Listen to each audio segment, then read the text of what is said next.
सही नहीं।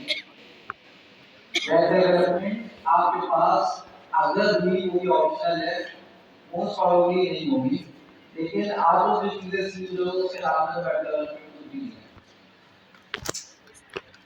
अगले क्वार्टर में सीखनी पड़ेगी हमें बैकएंड फ्रंट एंड। एआई से इंटरेक्शन, एआई को कस्टमाइज करना, ये सारी चीजें जब हमें बैकएंड वो सीखनी पड़ेगी, बैकएंड फ्रंट एंड दोनों। वो कौन करेगा हमारे लिए? सीखो। तो ये सारी चीजें आप देखोगे इसके अंदर कस्टम जीपीटीज बनाना भी शुरू, मतलब आपके जीपीटीज होंगे, आपके चैट जीपीटी होगा जो आपके हिसाब से जवाब देगा। तो ये सारी चीजें अगले मॉडल में आएंगी, लेकिन वो सारी चीजों में भी आएगी, तो वो चीजें आप लोग कवर करेंगे। अच्छा, सबसे पहले तो वही चीजें बताएं ऑब्जेक्ट ओरिएंटेड प्रोग्रामिंग क्या होती है, यहाँ पर आके कौन बताना है, यूनिवर्सिटी में तो पढ़ा होगा एलेक्स होगा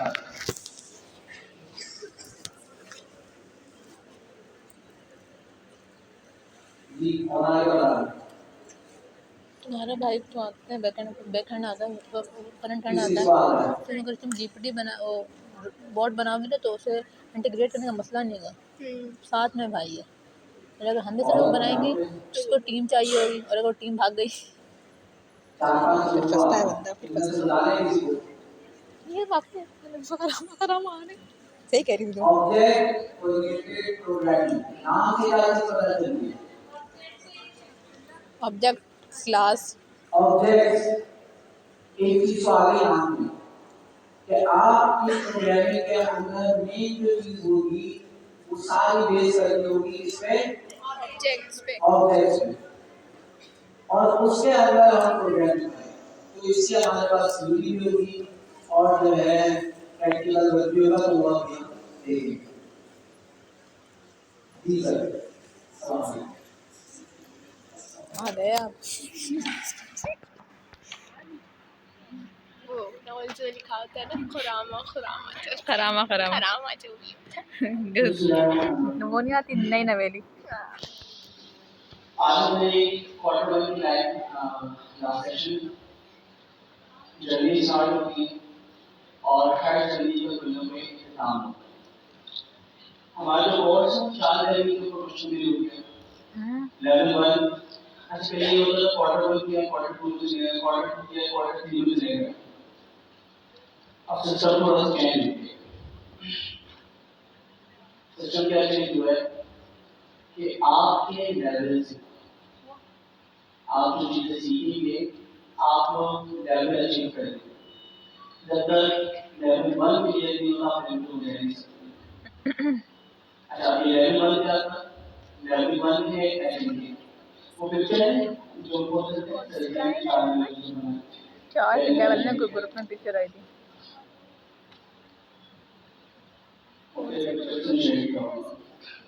बात हो रही है। लेवल 1 जो कि एजेंटिक फ्रेमवर्क को रिप्रेजेंट करता है।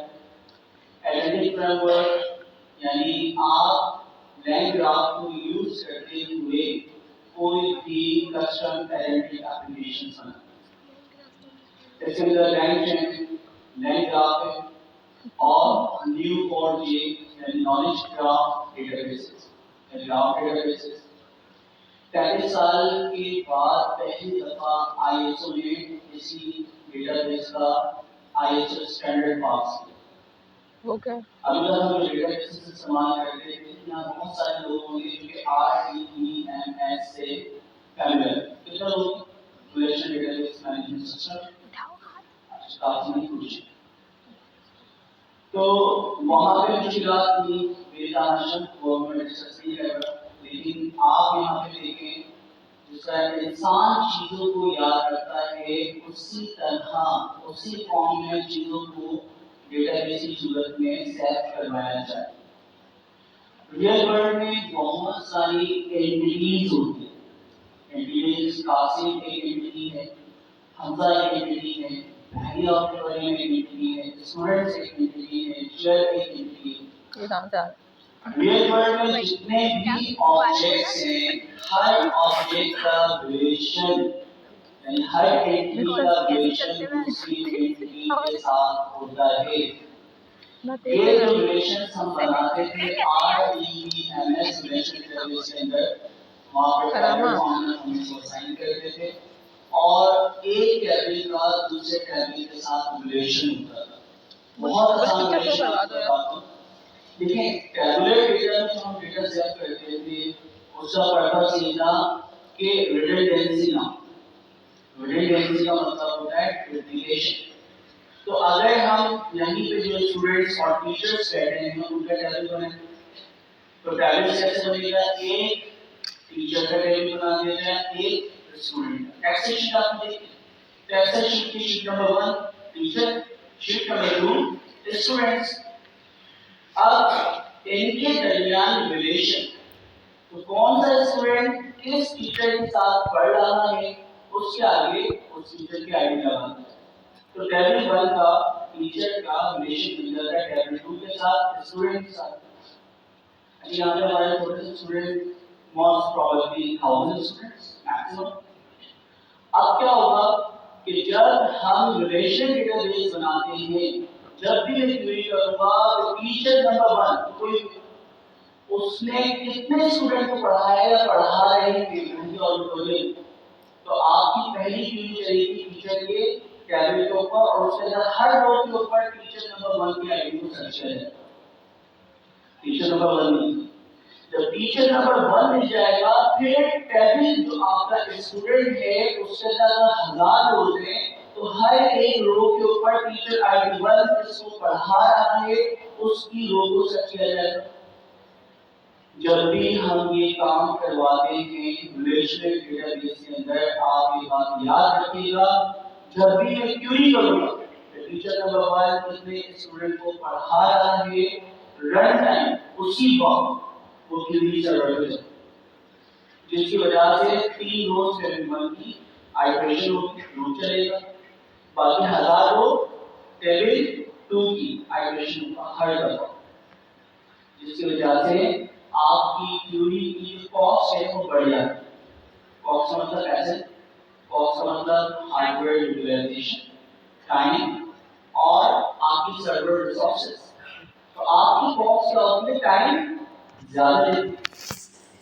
रिलेशन डेटाबेस में जितने भी लोग रिलेशन डेटाबेस में काम कर रहे हैं उन्हें ये चीज पता है कि वो क्वेरी सुबह चलाते हैं, जैसे बैकएंड सेक्टर वगैरह में होते हैं, और वो 2 दिन बाद या मेरे 25 घंटे बाद वो क्वेरी चलती है और उसके बाद वो काम करना स्टार्ट करते हैं। तो फिर एक नई किस्म की डेटाबेस जिस तरह इंसान चीजों को याद रखता है उसी तरह चीजों को डेटाबेस से एक्वायर करता है।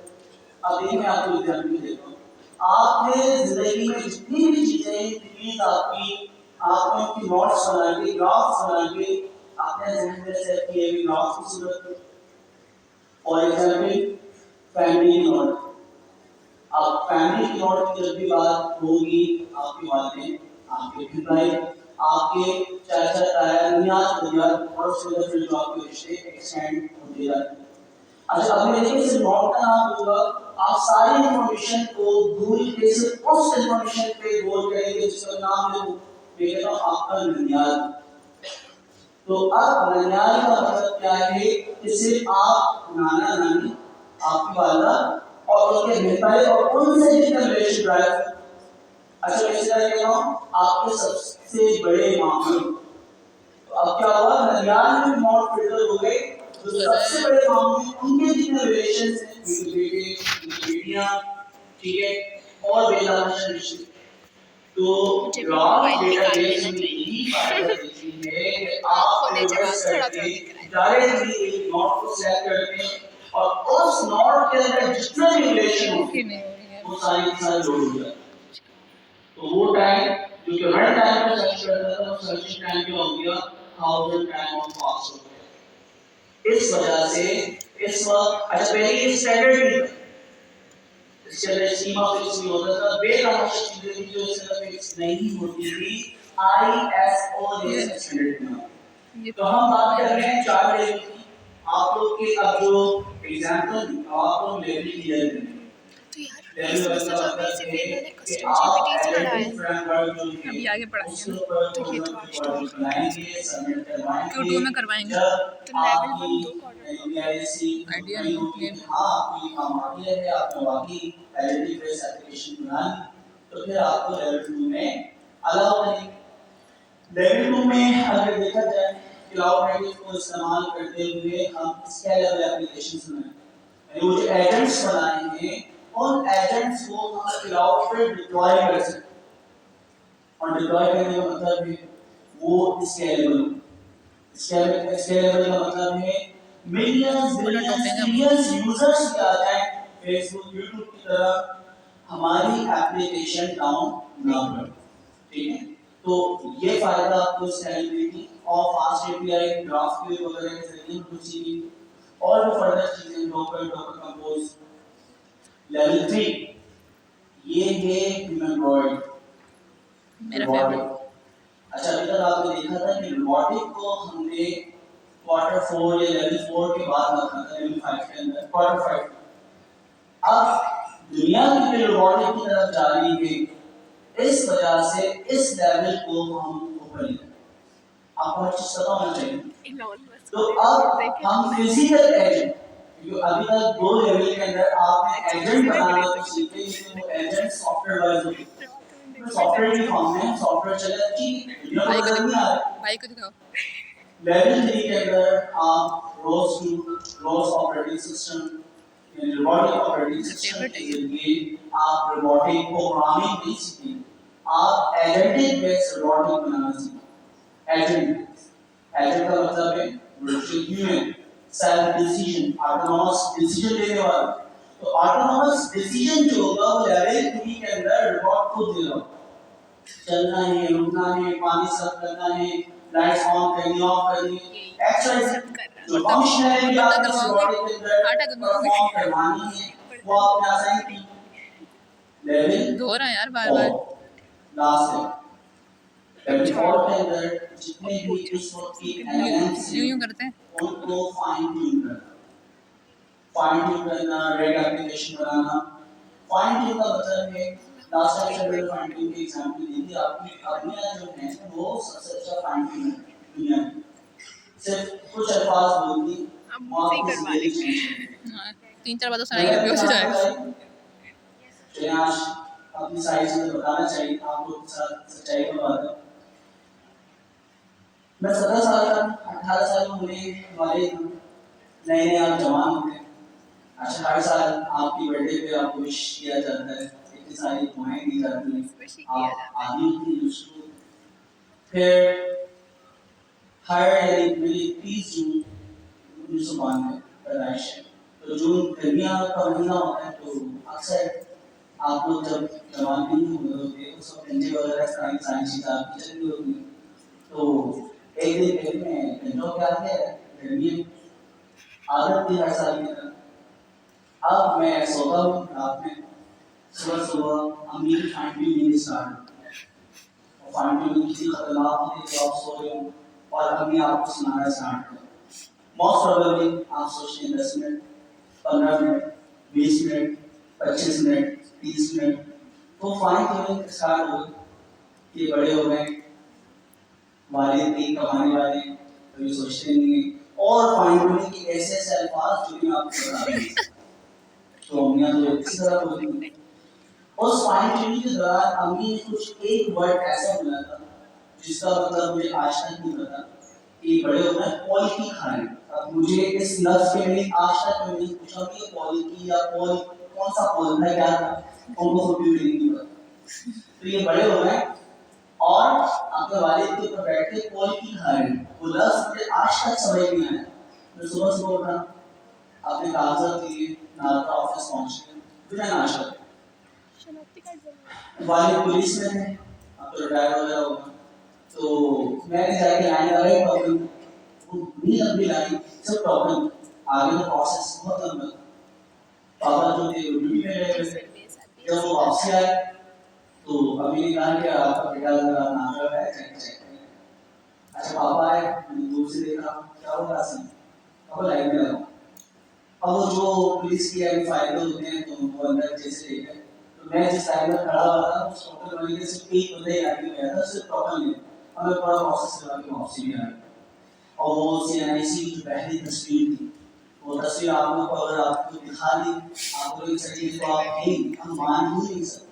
CNIC की वैसे अपना तस्वीर आ गई, कहने का मकसद है फाइन ट्यूनिंग। वो फाइन ट्यूनिंग ऐसी थी, क्वालिटी का वर्ड आप लोगों के सामने पहली दफा बता रहा हूँ, इससे पहले किसी क्लास में मैंने बताया। तो वो वर्ड ऐसा था फाइन ट्यूनिंग का जिसने मेरी जिंदगी की जो आदतें थी सब कुछ चेंज कर दिया। उसके बाद तो डिलीट होते हैं हमारी तरह इंटर के बाद कोई फीस या कोई भी चीज आदि हो जाते हैं। घर वालों से ली, अल्हम्दुलिल्लाह चीजें स्टार्ट भी करी, सॉफ्टवेयर इंडस्ट्री में काम भी किया, अपनी एजुकेशन भी कंप्लीट की और करते करते सब कुछ जो आप लग्जरीज हासिल करना चाहते हैं दुनिया में अल्हम्दुलिल्लाह सारी लग्जरीज अल्लाह ताला की दुनिया की हर नेमत हासिल की, पता चला। अब तो मेरी जबान बदल गई होगी। तो फाइन ट्यूनिंग बहुत जरूरी है। तो ये फाइन ट्यूनिंग वाला जो अमल है जो आपकी जिंदगी चेंज कर सकता है, LLM के काम करने के स्टाइल के बिहेवियर को, उसकी लर्निंग को चेंज कर सकता है, ये लेवल 4। तो आप LLM के लेवल 4 को चेंज कर सकते हैं, यानी उसको फाइन ट्यून करते हैं, लेवल 4 आप अचीव करें। तो ये हमारे पास 4 लेवल और हर लेवल पे जाने के लिए आपको प्रोजेक्ट्स बनाना होंगे। एग्जाम्पल का सब कुछ पार्ट, लेकिन आप जब तक हमें प्रोजेक्ट बना के नहीं दिखाते, काम करके नहीं दिखाते, स्ट्रीमलेट टैब जब आपको आ जाएगा तो आगे आप उसको पास करेंगे। ह्यूमन के आखिर में स्ट्रीमलेट टैब बनाना। तो 4 लेवल हमारे पास मौजूद हैं जिसमें हम फाइन ट्यून, लोरा जो कि पिक्चर बनाई है हमारे तुमने? पास ग्रुप में है ये? है ग्रुप में? फाइन ट्यून करने टेक्निक्स हैं, हाइपर पैरामीटर्स हैं, फाइन ट्यून। अब ये सारी मैं तुम्हें DM में शेयर कर दूँ। एक वर्ड को हम चाहते हैं जवाब कर सकते हैं। तो बस यहाँ पे देखते हैं क्या लेवल 4 है और वो है आपकी अभियों की फाइन ट्यून वाला जो कमेंट है वो लेवल 4 में आप लोग अचीव करेंगे। अच्छा, अभी तक आप लोगों ने जो चीजें अचीव की हैं, नॉर्मल आपने पाइथन के अंदर स्ट्रक्चर्स पढ़ी, डेटा टाइप्स पढ़ी, ऑपरेटर्स पढ़ी, ठीक है। अब शुरू से हम जरा एक यानी रिवीजन करते हैं, फिर ऑब्जेक्ट ओरिएंटेड की तरफ हम जाते हैं। सबसे पहले आपने पाइथन में नहीं यार, वो आसान है। अपने कॉलेज से बहुत आसान दिखाते यार वो। और उन सबके तमाम के तमाम मेथड्स। फिर आपने कंट्रोल ब्लॉक पढ़ना स्टार्ट की, इफ एल्स के बाद आपने क्या पढ़ा था? लूप पढ़ा। लूप के बाद आपने फंक्शंस पढ़ना सीखे। उसके अलावा ट्राई कैच, एरर हैंडलिंग। इस तरह फाइल के साथ खेल, कभी फाइल वाला आपने शायद नहीं सीखा, फाइल को रीड करना, राइट करना, स्ट्रिंग डेटाबेसेस या इस तरह की स्ट्रक्चर्स बनते हैं, उनके बैकएंड पर फाइल मैनेजमेंट सिस्टम। तो आप अगर अपनी डेटाबेस भी नहीं बनाना चाहते, नहीं बनाना चाहते, तो असल काम क्या होता है? आप डेटा लेते और किसी फिजिकल फाइल में, जिसकी कोई एक्सटेंशन हो, एक्सेल फाइल हो सकती है, वो डॉक फाइल हो सकती है, वो एक्सेस एक्स हो सकती है या CSV या TXT। इसी तरह SQL की आपकी डेटाबेस की फाइल हो सकती है .db। इसी तरह पोस्टग्रेस की फाइल हो सकती है। तो आपका जितना भी डेटा होता है आप यूजर से लेते हैं और उस फाइल के अंदर सेट करते हैं, ताकि जब भी आपको डेटा चाहिए हो आप उस फाइल को रीड करके उसमें से चीजें सर्च करते हैं और वापस यूजर को रिटर्न करते हैं। तो डेटाबेस मैनेजमेंट सिस्टम कुछ भी नहीं है, वो फाइल मैनेजमेंट सिस्टम है। तो फाइल मैनेजमेंट सिस्टम भी आपको यकीनन आना चाहिए। लास्ट क्लास में वो स्टार्ट करें थे object oriented programming online class में। ऑनलाइन स्टार्ट की। कितने लोगों ने ऑनलाइन क्लास देखी? आपको वाकई बहुत शरीफ होगी। बाकी लोग देखते ही उनके पास टाइम नहीं, बिजी लोग हैं सर। बाकी में नहीं, अच्छा मान रहा है कि कितनों ने नहीं देखी? आपको भी माशाल्लाह ईमानदार होता है ना, टाइम बिजी होता है, ठीक है, तो शुक्र है। देखिए कलर्स। अच्छा, अब हम कोड की तरफ भी जा सकते हैं या फाइल मैनेजमेंट सिस्टम भी हम देख सकते हैं। तो हम सबसे पहले ना फाइल मैनेजमेंट सिस्टम देखेंगे कि फाइल को हम किस तरह रीड कर सकते हैं, राइट कर सकते हैं और फिर उसके बाद उसको एडवांस कर देंगे। ठीक है, तो फाइल मैनेजमेंट सिस्टम, फिर उसके बाद कोड की रिकॉर्डिंग ऑलरेडी मौजूद है। हर तरह से आपकी क्लास सिस्टम होगी जो होगी और फिर बाकी और जो चीज़ होती है आप बता देंगे। तो स्टार्ट करते हैं हम फाइल मैनेजमेंट सिस्टम। सबसे पहले हम क्या करते हैं दोस्तों, फोल्डर ऑप्शन में आप चेक करें abc.txt कोई फाइल मौजूद नहीं। हम सबसे आसान फाइल फॉर्मेट txt जो टेक्स्ट फाइल होती है उससे स्टार्ट करते हैं। अच्छा, हमारे पास क्या क्या तरीके हैं फाइल से कनेक्टिविटी के लिए। तो आप एक वेरिएबल बनाए file is equal to open और राउंड ब्रैकेट में एक फाइल का नाम लिखें, डबल कोटेशन में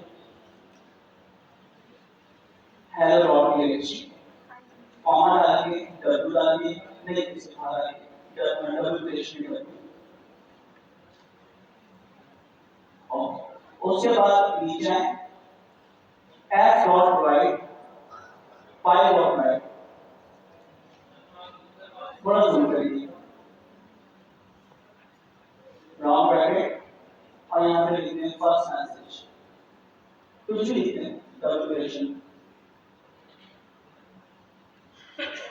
और उसके बाद फाइल डॉट क्लोज करें।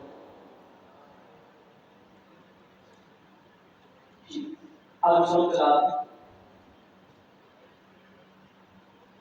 अब फाइल देखेंगे, फिर से फाइल फ्रेश लेकिन hello.txt फाइल बनी और उस पर डबल क्लिक करके ओपन करें, राइट साइड पर खुल जाती है, बस मैसेज प्रिंट हो गया। तो आप जब डेटाबेस के साथ खेलते हैं तो आप कोई ना कोई फाइल बनाते हैं, उस फाइल में कोई डेटा है। अभी जो हमने सिस्टम बनाया है, इस सिस्टम में दो चीज, ओपन का फंक्शन इस्तेमाल किया। ओपन के फंक्शन में फाइल का नाम और यूआरएल दी, कहां पे फाइल सेट करवाना, फाइल का नाम दिया। तो हमने डायरेक्टली कहा कि जहां पे भी आपकी यूटिलिटी चल रही है वहीं पे फाइल सेट करवा दो। फाइल का नाम क्या है, hello.txt, कुछ नाम हो सकता है। सेकंड वाला जो पैरामीटर है वो है आपके राइट्स। आपको कोई भी चीज दी जाती है उसके एक्सेसेस आपको दिए जाते हैं। एक्सेस का मतलब क्या है, फेसबुक के ऊपर लॉगिन होते हो तो भाई आप दूसरों की जो चीजें हैं उसे क्या कर सकते हैं, रीड कर सकते हैं। थोड़ी क्लास में तो पॉज कीजिए, आप उसकी पॉज कर रखें तो अपना आईडी हैक कर लीजिए, तो आप सिर्फ क्लासिंग की पॉज को देख सकते हो, उसमें चेंजेस नहीं कर सकते। तो हमारे पास कुछ राइट्स हैं, पावर्स हैं, और जो पावर्स हैं हम सेकंड पैरामीटर के अंदर डिफाइन करते हैं। W का मतलब होता है राइट, लिखने की पावर। सिर्फ और सिर्फ आप क्या कर सकते हैं इसके अंदर, लिख सकते हैं। अच्छा, तो आपने सबसे बुनियादी फंक्शन इस्तेमाल किया है, उस बुनियादी फंक्शन का नाम था ओपन, जिसमें फाइल का नाम और दूसरा उसके राइट्स का नाम। अच्छा, इस कोड के अंदर खराबी क्या है मैं आपको बताता हूं। आपने एक ऑब्जेक्ट बनाया है फाइल का। अच्छा, फाइल का किसी हम ऑब्जेक्ट बनाते हैं, ये पर्टिकुलर फाइल है, उस फाइल का नाम है hello.txt और आप उस txt फाइल को जो एक्सेस कर सकते हो राइट परमिशन के साथ। क्या आपको लिखना है, सिर्फ लिखना, पढ़ना हो क्या आप क्या लिखते हैं यहाँ पर w मतलब क्या होगा, सिर्फ राइट। अच्छा, एक चीज नोट करें, रियल वर्ल्ड एग्जांपल देखो, कंसीडर करें कि ये मॉडल जो है hello.txt फाइल, hello.txt फाइल नहीं हम विषम जुगाड़ कर नहीं दिखाना चाहता है। अभी चलो ठीक है, कंसीडर करने वाले इसको पकड़ा हुआ है, ठीक है, जब पे आप एक फाइल फिजिकल लोकेशन में, ठीक है। अच्छा, आप नहीं पकड़ूंगा तो क्या हाल होगा, तो आप ये फाइल यहाँ पे रखी फिजिकल लोकेशन, आपने कहा इस फिजिकल जो फाइल है इस लोकेशन के ऊपर इस फाइल को आपने पिक करना है और राइट परमिशन के साथ। राइट मतलब क्या है, पानी पी लिया है ना, इसको राइट नहीं हो सकता है। तो मैंने बोतल को कनेक्ट किया, कनेक्ट के बाद उस फिजिकल इक्वेशन से मैंने रखी कनेक्शन। जब कनेक्शन बन गया तो मैं इसको ला सकता हूँ, उसके ऊपर जितना ऑपरेशन परफॉर्म कर सकता हूँ। तो फाइल आपने जो पहली की ओपन पाथ और डब्ल्यू कंडीशन के साथ आपका रिलेशन के बाद आपका राइट करो हेलो वर्ल्ड, तो हमने कहा राइट करो इसको पानी में जाता है, तो आपने ओपन किया तो पानी भर दिया और इसको वापसी बंद कर। रिलेशन अभी भी बना राइट तो ऑप्शन है हाथ, मैंने बॉटल को पकड़ा, उसके अंदर पानी फिल किया और फिल करने के बाद रिलेशन अभी इसके साथ करेक्ट। अगर रिलेशन करेक्ट रहेगा तो प्रॉब्लम क्या है, मैं पूरी क्लास में आपको समझा करके पढ़ा है ना। एक और रिसोर्स दूसरी बॉटल लेगा, उससे रिकमेंडेशन ना दोनों हाथ में लेकर आ जाए रिसोर्स विजुअल। तो जब भी आप कनेक्शन बनाएं, आपने अपना काम किया, काम जब हो जाए तो कनेक्शन को डिस्कनेक्ट करना भी आपकी जिम्मेदारी है। File not close, file not close का मतलब है जब उसमें पानी आपने भर दिया, उसमें कोई चीज राइट कर दी, कनेक्शन को डिस्कनेक्ट कर दिया। अगर कनेक्शन डिस्कनेक्ट नहीं करते तो बहुत सारी प्रॉब्लम्स होती है। आपकी गवर्नमेंट इनिशिएटिव जो पहली वेबसाइट बनी थी उसके अंदर पहली गलती यही हुई थी कि कनेक्शन को क्लोज नहीं किया जाता, जिसकी वजह से आपकी एप्लीकेशन को जब थोड़ा सा ट्रैफिक आया तो लोड आपकी हैंग होना स्टार्ट हो गया। तो हमें क्या करना होता है, कनेक्शन को लाजमी डिस्कनेक्ट कर लो। अच्छा, अब फाइल ओपन करने के लिए डायरेक्टली पढ़ने के लिए आपके पास प्रोसेस है, इसको इन्होंने आसान किया और हमें एक कंट्रोल ब्लॉक बनाने दिया और उस कंट्रोल ब्लॉक का नाम है विल। अच्छा, हम खुद भी विल का कोई भी ब्लॉक इसके साथ बना सकते हैं। तो यही सेम चीज अब आप hello.txt फाइल बनाते हैं, विल लिखें, will open round bracket sandwich hello1.txt अच्छी से पूरा करें, बिल्कुल सही लिखा है। अब एक चीज नोट करें, आपने जो सिस्टम बनाया है इस सिस्टम में रिलेशन बनाएगा काम करेगा, क्योंकि ब्लॉक के अंदर काम हो रहा है, जैसे ही वो ब्लॉक एंड होता है कनेक्शन को डिस्कनेक्ट होता है। तो वो जो जिम्मेदारी थी आपकी, रिलेशन बनाया, कनेक्शन बनाया, डेटा इनपुट किया, राइट किया और उसके बाद कनेक्शन को डिस्कनेक्ट करने की जिम्मेदारी हमारी खुद की थी, वो जिम्मेदारी ब्लॉक ने ले ली। तो विद के ब्लॉक के जरिए हम एप्लीकेशन में काम कर सकते हैं। काम बहुत ही आसान है, विद ओपन सेंड फाइल का नाम और दूसरा पैरामीटर है परमिशन एस, और आप एस के बाद आप उसका लिखने वेरिएबल, जो फाइल का वेरिएशन बनाए हैं कौन से, इस फाइल का आपको वेरिएबल बनाया था, तो यहां पे वेरिएबल बनाया वो क्या करता है, आपने file dot right, file dot read, जितने भी ऑपरेशंस होंगे वो किस जरिए होंगे, फाइल के वेरिएबल्स की कीवर्ड के बाद वो वेरिएबल आपको बनाया और उसके बाद कॉलम लगाएंगे एक क्या है कि आपको वेरिएबल राइट करवा दी। तो ये कोड हमने जैसे चलाया एक हमारे पास फाइल बन गई होगी।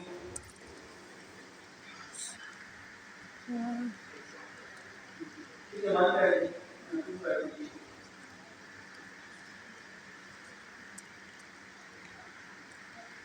और तो डबल क्लिक करके हम चेक कर लेते हैं, तो नाम राइट हुआ है।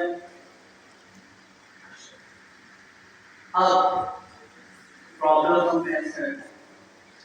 अभी हमने जो फाइल बनाई, फाइल का राइट्स क्या है, दोनों परमिशन क्या है, क्या क्या कर सकते हो, राइट उसके अंदर मैसेज को लिखा हुआ ऑलरेडी, ठीक है। मैं चाह रहा हूं कि मैसेज जो लिखा हुआ है इसके साथ दोबारा कनेक्शन बनाया जाए और उसके अंदर लाइन नंबर 3 और 2, लाइन नंबर 2 और 3 लिख दिया जाए। तो एक और सेल के नाम जाके दोबारा कनेक्शन बनाते हैं, एक और सेल में जाते हैं, सेम चीज कॉपी करते हैं, यहाँ पे line number 4 line number 3 second message में डालते हैं। अब प्रॉब्लम समझिए क्या है, ये कोड चला दो। अच्छा, पहले मैसेज क्या लिखा हुआ था, मैसेज 2 या सेकंड मैसेज, अब हमने कोड चलाया उस फाइल को फाइल 2 के अंदर, अब उसको हम ओपन करके देखते हैं, रिफ्रेश को बंद करके फिर दोबारा रिफ्रेश करेंगे।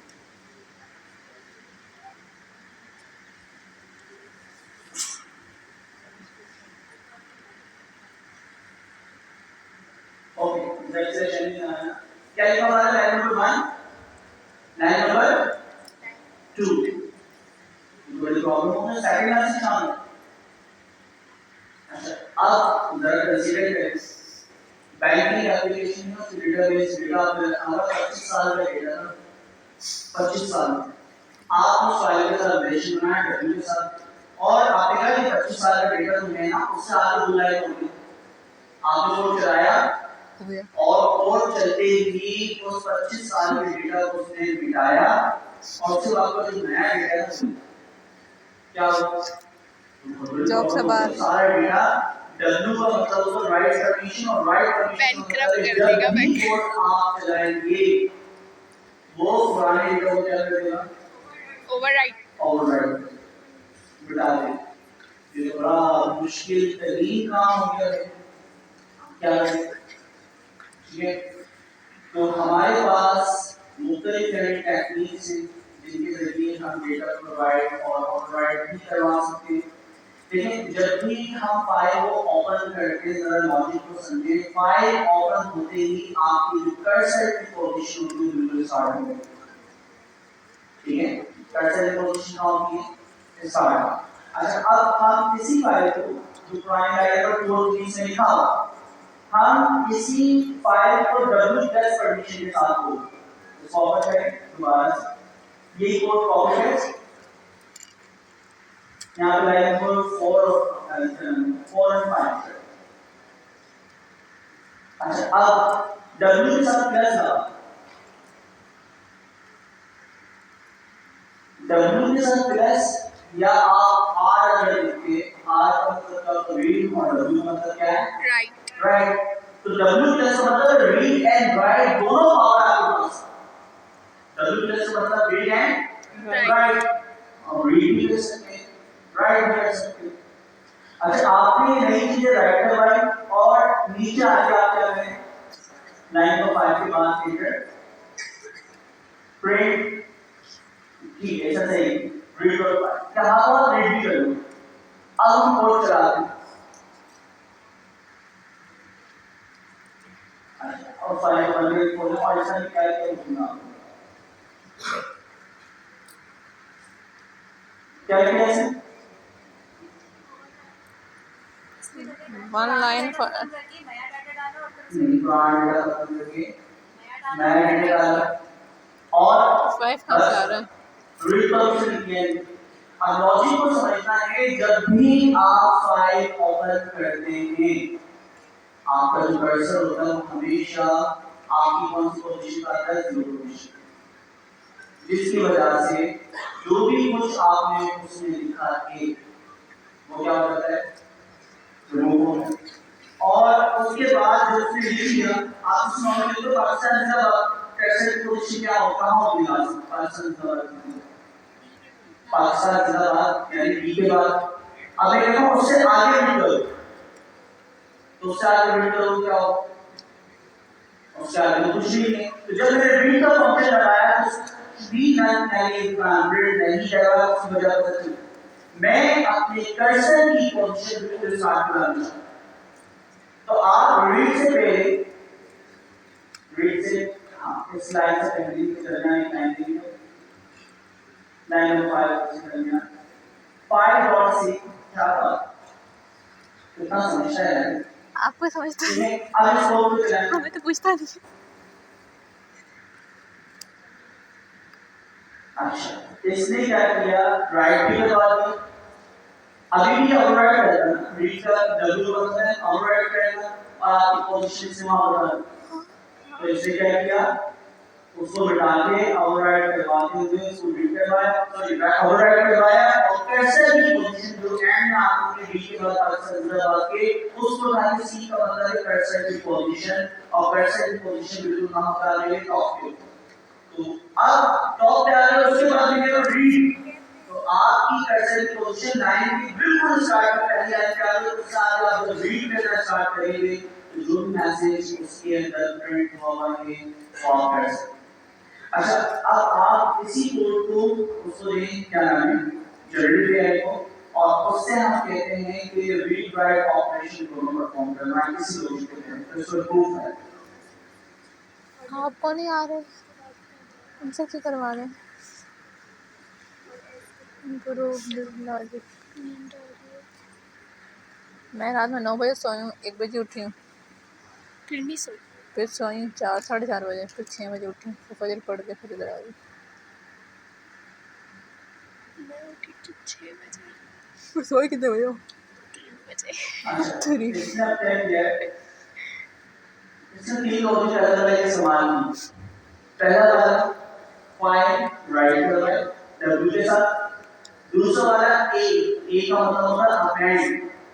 अपेंड का मतलब है जो भी फाइल आपकी है आप आखिरी के अंदर पहले ऐड कर दें। पाकिस्तान बराबर विलर पाकिस्तान रिलीज इन पाकिस्तान, तो जो जो मैं लाइन बोलता जा रहा हूँ वो हर दफा जहाँ पे कर्सर ये पाइथन का है ना आप अपेंड? फाइल राइट करवा दें तो कर्सर की पोजीशन आपने आपके लास्ट वहाँ पे वो टैग से करना ज़्यादा ऐड करना है तो फाइल वहाँ पे अपेंड कर दी जाएगी। अपेंड और ऐड आखिरी का करना। मतलब क्या था? आखिरी क्या है? आर का मतलब क्या है? रीड। तो उसने 3 कनेक्शन बनाया और तीनों कनेक्शन को एक को राइट के लिए करवाया, एक को अपेंड के लिए करवाया और एक को रीड के लिए करवाया। कनेक्शन जिसमें होते जा रहे हैं तो इस ऑपरेशन यहाँ पे परफॉर्म करवा। तो इसको भी हम चला के देखते हैं। देखो दोस्तों, लाइन नंबर 2 और 3 W का मतलब right on right. Append line number 4 and 5 उसी फाइल को दोबारा ओपन किया और 4 एंड 5 लाइन का करके ऐड किया। फिर उसके बाद बैक स्लैश एन हर जगह डालते जा रहे हैं। इसका मतलब क्या है? Line change. तो इस तरह से प्रिंट करवा रहे हैं लाइन चेंज नजर आ रही है वरना हमारे तरह वो हर लाइन एक लाइन में आ रही है। आगे अंदर आपको रीड करवा लेंगे तो अच्छा इसको बड़ी तरह से वो एक ब्लॉक में कर सकते हैं।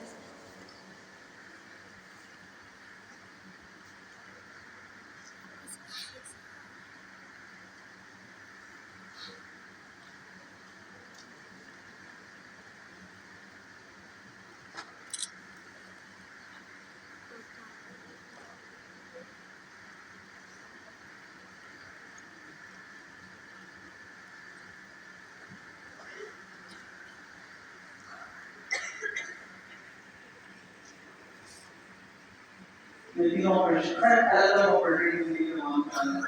ठीक है हमें कंप्लीट करना है। अच्छा तो यहाँ तक हमें पता चला कि हम फाइल को रीड भी करवा सकते हैं, राइट भी करवा सकते हैं और रीड भी करवा सकते हैं। एक काम करते हैं हम गूगल पर जाके देखते हैं कि फाइल की क्या क्या परमिशंस हैं इन फाइल। ठीक है तो फाइल एक्सेस या परमिशन मोड इन फाइल इनको खुद नहीं आता, सब गूगल करना है तो बताना।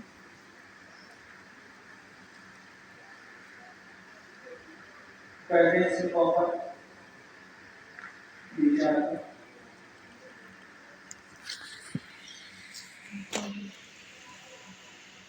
जो कोड लिखा है कोड को देखते हुए चलेंगे और उसी एग्जाम्पल को फिर हम कॉपी कर सकते हैं। पहला वाला बाय डिफॉल्ट अगर आप कुछ ना बनाएं तो W होता है। इन्होंने उसी तरह फाइल को क्या किया है उसको कुछ लिखा हुआ था और उसके उन्होंने क्या किया है रीड करवाया। तो भी बाय डिफॉल्ट होता है रीड होता है। आपको कोई भी फाइल का रीड ओनली होती है ना, आपको कोई भी लिंक शेयर किया जाता है गूगल डॉक का किसी भी चीज का तो बाय डिफॉल्ट परमिशन क्या होती है? Read only. सिर्फ पढ़ सकते हो सिर्फ चेंजेस नहीं कर सकते। तो ये रीड ऑनली के साथ आपको अपन नेक्स्ट हम देखते हैं। यार कोड क्या है दोस्तों? रीड ऑनली है लेकिन ब्लॉक के साथ और वो हमें पावर देती है कि ब्लॉक की पावर क्या है। फिर नेक्स्ट चलते हैं। यहाँ पे भी रीड है। अच्छा ऊपर कौन कौन से फंक्शन इस्तेमाल करें? f.read क्या चेंजेस हुई चेंजेस हुई सही। यहाँ पे भी रीड है कोई मसला नहीं वो टाइम को करना कुछ हम बता रहा हूँ और नीचे एक क्लोज होगा उधर ये परमिशन के टैबलेट है हमारे पास। तो परमिशन के जो टैबलेट्स हैं ये सबसे ज्यादा इंपॉर्टेंट है।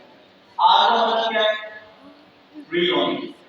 आप कहीं पे भी आर ना भी लगा लेकिन लिखा हुआ डिफॉल्ट लगा हो तो आर बाय डिफॉल्ट होता है और आर का मतलब है रीड ओनली। जो भी आपने फाइल का पाथ दिया उस आप से पढ़ सकते हैं।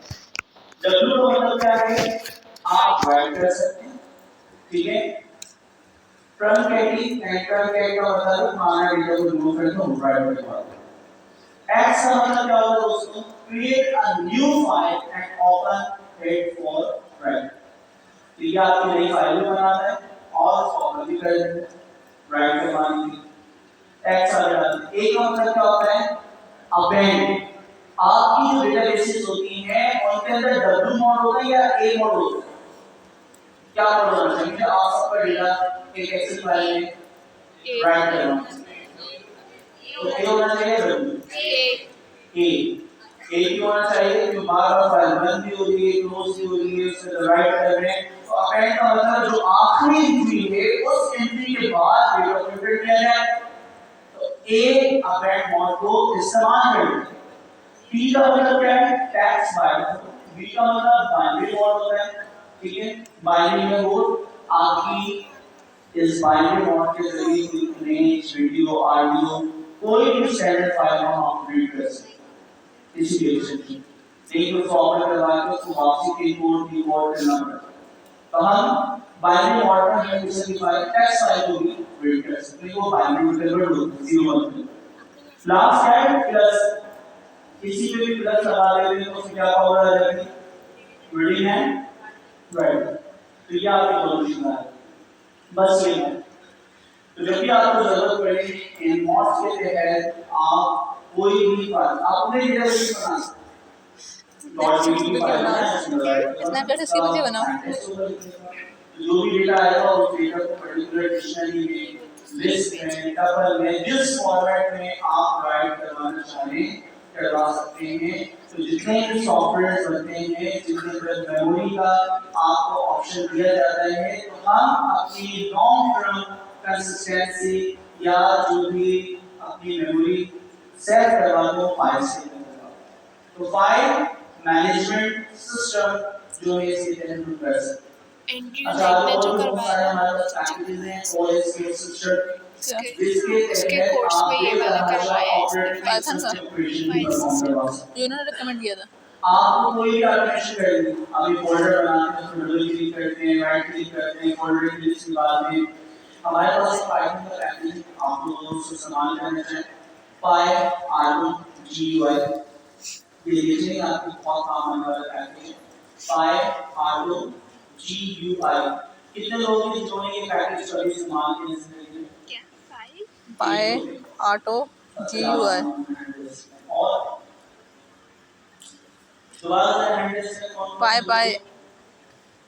पाई हाँ 2 2 3 4 फंक्शन है ये। तो PyArdo GUI प्रोनाउंसिएशन की सही है जिन्होंने किया मैं तो PyArdo GUI है उसका सही प्रोनाउंसिएशन क्या है? पियाटो जी PyArdo GUI प्रोनाउंसिएशन ठीक है। तो जितने आप इस वीडियो देखी है PyArdo GUI लिखते हैं लेकिन PyArdo GUI तो PyArdo GUI जो है वो हम इस्तेमाल करते हैं ऑटोमेशन के लिए।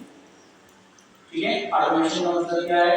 आपने रोबोट आपने बॉट बना दिया और खुद आपके दिमाग में फोल्डर बनाता है फाइल बनाता है आपके फोल्डर से उसकी चीजों को देखता है कुछ चीज उठा के कॉपी करता है पेस्ट करता है क्लिक करता है डबल क्लिक करता है। ऑपरेटिंग सिस्टम के जितने ऑपरेशन आप डेली बेसिस पे इस तरह के टास्क परफॉर्म करते हैं तो PyArdo GUI की मदद से कर सकते हैं। पूरा ऑपरेटिंग सिस्टम से कंट्रोल तो PyArdo GUI इससे बहुत सारे ऑटोमेशन के आप लोग टूल्स बना सकते हैं। तो PyArdo GUI का लोग इस्तेमाल कर सकते हैं सेलेनियम इस्तेमाल कर सकते हैं ब्राउज़र के ऑटोमेशन के लिए। तो इनके जरिए आप तकरीबन OS इस्तेमाल करते हैं ऑपरेटिंग सिस्टम के जो भी ऑपरेशंस हैं ऑपरेशन हैं तो ये 3 या 4 चीजों के जरिए आप लोग RPA इसको बता RPA सेलेनियम भी लिखवा दो। हाँ सी से एस SLI SELIU सेलेनियम ये पढ़ाया सेलेनियम IUM।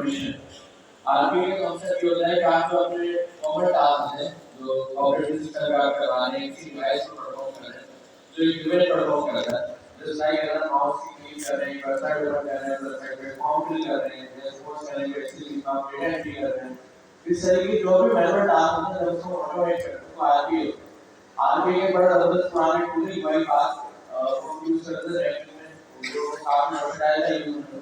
तो आपके जो मैनुअल टास्क सपोज करें आपका एक आप इसमें जरूरी होता है रिपीटेशन, इंटेलिजेंस तो नहीं है, रिपीटेशन होता है। सपोज करें आपको कुछ स्पेसिफिक डेटा या स्पेसिफिक ऑपरेशन डेटा परफॉर्म करना है, यहाँ पे क्या करना है, वेबसाइट जाना है, उसके इनपुट फील्ड में डेटा पुट करना है, आगे टाइप करना है, क्लिक करना है, ओके करना है, फाइल को आगे दे और उसके बाद डेटा एंटर हो जाना। ये प्रोसेस आपने मल्टीपल टाइम पे यूज करना है। तो इसकी ऑटोमेशन आप कर सकते हैं और उसको हम आरपी कहते हैं। अब आरपी की जाहिर सी बात है, अगर ब्राउज़र है तो आपके ब्राउज़र से रिलेटेड ऑटोमेशन करनी होगी। अगर ऑपरेटिंग सिस्टम में विंडोज है तो आप विंडोज के तरीके का यूज करके एक्चुअली अगर इन शॉर्ट में समझे तो होता क्या है, आप एक एक्टिविटी है डायरेक्ट बटन पर आके उस एक्टिविटी को रिकॉर्ड कर देते हो और आपके जाने के बाद उसको मल्टीपल टाइम रीप्ले कर देते हो। जो काम आपने एक बार मैनुअल करा उसको रीप्ले करके 10 बार रिपीट करा। अच्छा, अब इस तरह के टूल्स है ना, कुछ टूल्स ओपन सोर्स में कुछ पढ़ते हैं। हमारे पीआईसी के एक स्टूडेंट हैं, एहसास खानी के पहले टीचर थे, पहले या सीनियर टीचर हैं, बहुत ज़्यादा वैल्यू हुआ, ठीक है। तो उनके छोटे भाई एहसास खानी, तो उन्होंने इस चीज़ को सीख के आपका टूल बना दिया कि आप उसको रन करें और जो भी ऑपरेशन परफॉर्म करने हो तो सारे आपकी हिस्ट्री के लिए डबल क्लिक जहां माउस के द्वारा रिकॉर्ड करते हैं और उसके बाद फाइल में सेव। अब आपकी हिस्ट्री फाइल में सेव है, आपने छोड़ दिया कि इस हिस्ट्री में जो भी चीजें वो सुबह 6 बजे आप रिपीट करें। तो आपने बच्चे भी ना आपके पास सेव कर सकते हैं ऑपरेशन। तो बेतहाशा चीजें बल्कि आपको बहुत आसानी से दे सकते हैं कि ऐसी टास्क यूजर पहले ऑपरेशन परफॉर्म करे, उसकी हिस्ट्री को सेव करे और फिर उसका क्या करें, फायर और जो भी आपके पास टूल्स हैं उसको ऑटोमेट करें। तो ये टूल आप बहुत आसानी से मशीन से बना ली फॉर्म कर सकते हैं। प्लीज आइडियाज आपके पास होने चाहिए, आप कर सकते हैं। ये टास्क आप खुद से भी परफॉर्म करने की कोशिश करिए, ठीक है। अच्छा, बताने का मकसद ये है कि आप अभी से रियल वर्ल्ड प्रोजेक्ट की तरफ एनालिटिक अप्रोच के साथ अपना प्ले करना चाहते हैं। तो ये भी एजेंट ही हम बना रहे हैं, वो एजेंट डिसीजन मेकिंग उसके आगे होना चाहिए, उसके डिसीजन मेकिंग जो है वो ह्यूमन की क्या है, प्रैक्टिकल है, उसकी कॉपी है। कासिम जो भी क्लिक डबल क्लिक आप जो काम डेली करते हैं वो आप रिपोर्ट चला के करना स्टार्ट करें, तो वो उसी की हैसियत के पास सेट कर ले और उस फाइल को आपके करके सेट कर ले। और उसके बाद आपका जैसे ही सुबह के 6 बजते हैं, रात के 12 बजते हैं, आपके काम स्टार्ट। तो यहाँ पे बहुत सारे लोग ऐसे हैं जो रिपीटेड टास्क करते हैं डेली बेसिस पे, ऑफिस में जाके कुछ फाइल्स होती है मुख्तलिफ जगहों से डाउनलोड करते हैं, फिर उन्हें एक फोल्डर में बर्तन धोना, कोई बड़ी लगाना, बड़ी मौज छोटी मौज, दरमियानी मौज। रात 2 बजे ऑपरेशन पूरे सर्वर फ्री होता है, तो रात 2 बजे की कोर्स पहुंचना आपकी बिहार में डेली आप सब्जी काटना बहुत पड़ती है मुझे, घंटा लग जाता है मुझे। आप खुद करना चाहें तो इस तरह की चीजें आप लोग करें। टूल तरीका मैं बता दें, चीजें बता दें, हमारी आसानी के लिए भी कोई काम होता है। हमारे घर में काम कौन करेगा? यहाँ तक हमने फाइल मैनेजमेंट सिस्टम देखा। नेक्स्ट जो पोर्शन की तरफ हम जानेंगे वो है object oriented programming. Object oriented programming का पैराडाइम इस तरह से सबसे पहले हमारे पास जो पैराडाइम था प्रोग्रामिंग का वो था लीनियर प्रोग्रामिंग। हर काम के लिए एक लाइन लिखना पड़ती थी। पाकिस्तान जिंदाबाद 1000 टाइम लिखना है तो प्रिंट का फंक्शन 1000 टाइम आपको लिखना पड़ेगा, खुद से ह्यूमन लिखेगा और इसका पाकिस्तान जिंदाबाद रिपीट करेगा।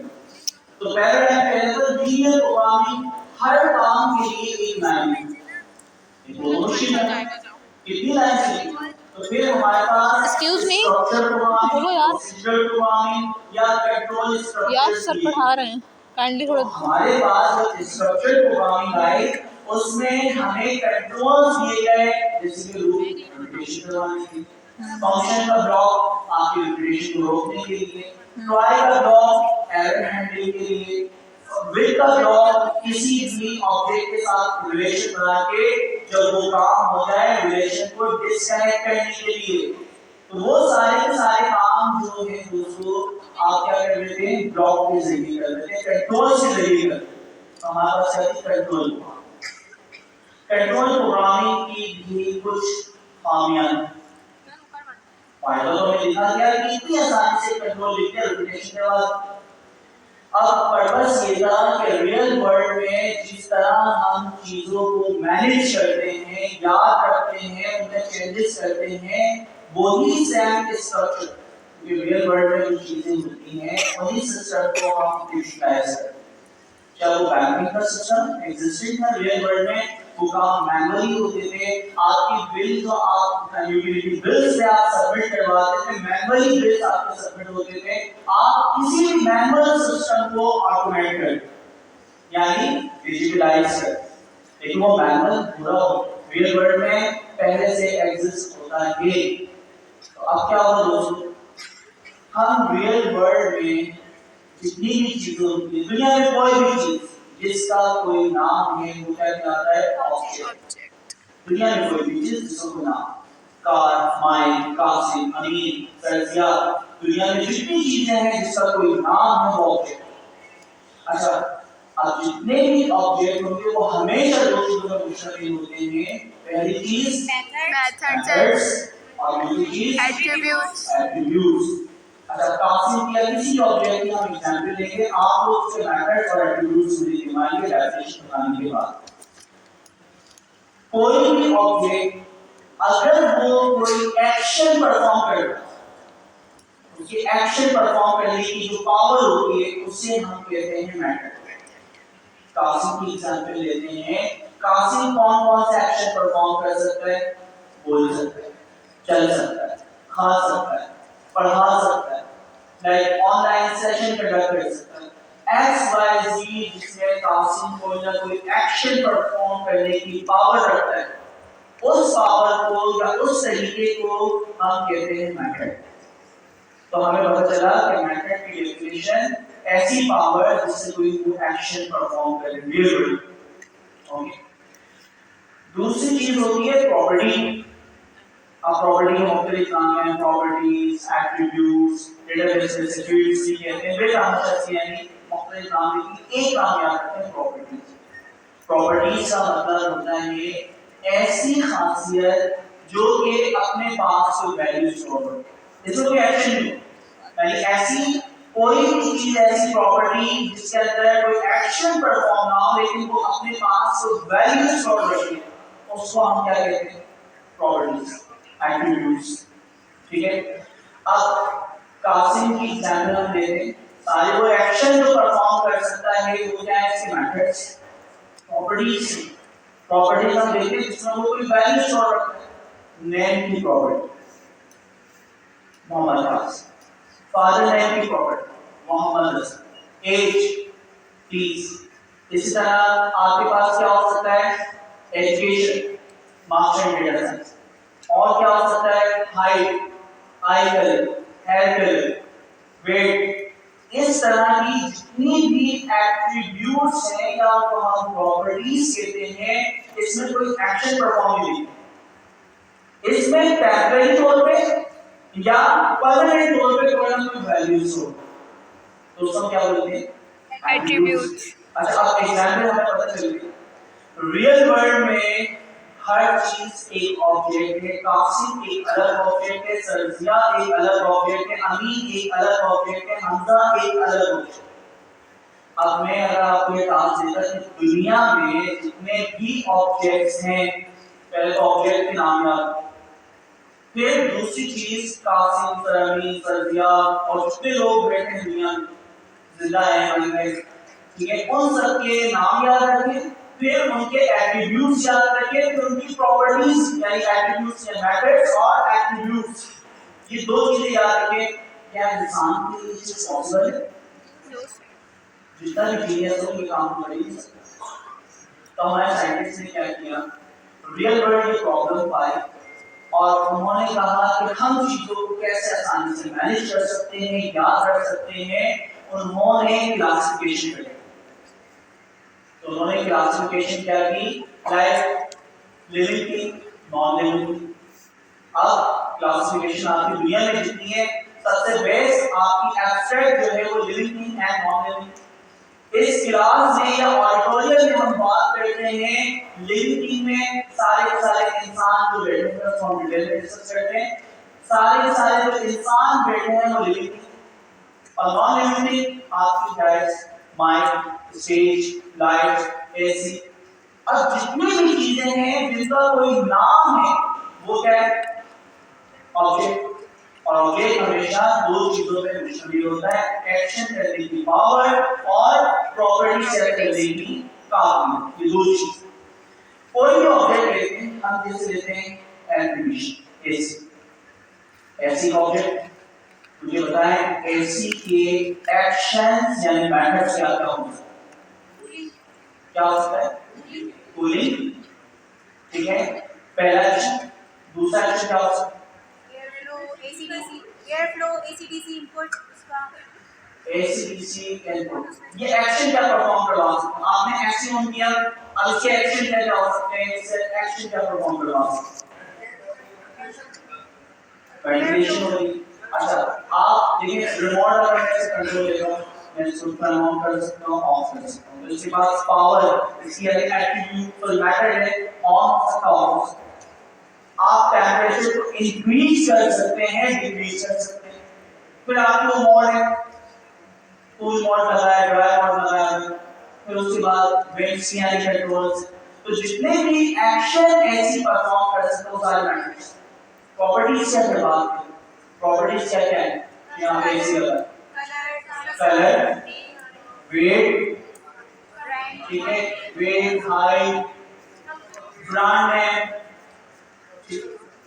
कंप्रेसर ऑब्जेक्ट, वो एक्सेल ऑब्जेक्ट। कंप्रेसर उसकी प्रॉपर्टी का मतलब है वो कुछ वैल्यू स्टोर करता है। तो इसकी जितनी भी क्वालिटी इसकी जितनी, ठीक है, इसके ब्रांड का नाम, इसका वेट, इसकी हाइट, तो इस तरह की जितनी भी चीजें हैं वो उसकी क्या होगी? प्रॉपर्टी। एक और एग्जांपल लेते हैं, आप सबका मोबाइल फोन की हम बात करते हैं ऑब्जेक्ट, और उस ऑब्जेक्ट के मेथड्स क्या क्या हैं दोस्तों? कॉल करना, मैसेज करना, कॉल रिसीव करना, मैसेज करना, मैसेज रिसीव करना, और वीडियो, इंटरनेट कनेक्टिविटी। उसके बाद डिस्प्ले। अच्छा, वो डेटा कैमरे से लाइव स्ट्रीमिंग करना, वीडियो रिकॉर्ड करना, ऑडियो रिकॉर्ड करना, जितने भी मैटर्स। प्रॉपर्टीज क्या है? कलर, साइज, सबसे पहला ब्रांड कौन सा? तो सारे रेंज कौन सा मोबाइल रखते हैं? रेंज लोग कौन सा रखते हैं? सर्वे हुआ भाई एंड्रॉइड। आईफोन के बारे में आया है कि ज्यादातर पाकिस्तान के अंदर आईफोन लोगों ने सिर्फ और सिर्फ गरीब है नहीं है, अभी नहीं हमें दिखाने के लिए आईफोन रखा, ठीक है। तो मींस आप कुछ नहीं है।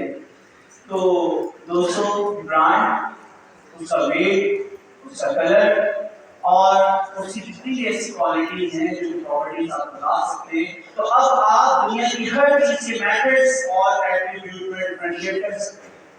तो रियल वर्ल्ड में यही हुआ कि साइंटिस्टों ने क्या किया कि एक सब ऑब्जेक्ट के नाम या नाम किए। तो साइंटिस्ट ने क्या किया, आपकी क्लासिफिकेशन करें, क्लासेस बना, लिविंग थिंग, नॉन लिविंग।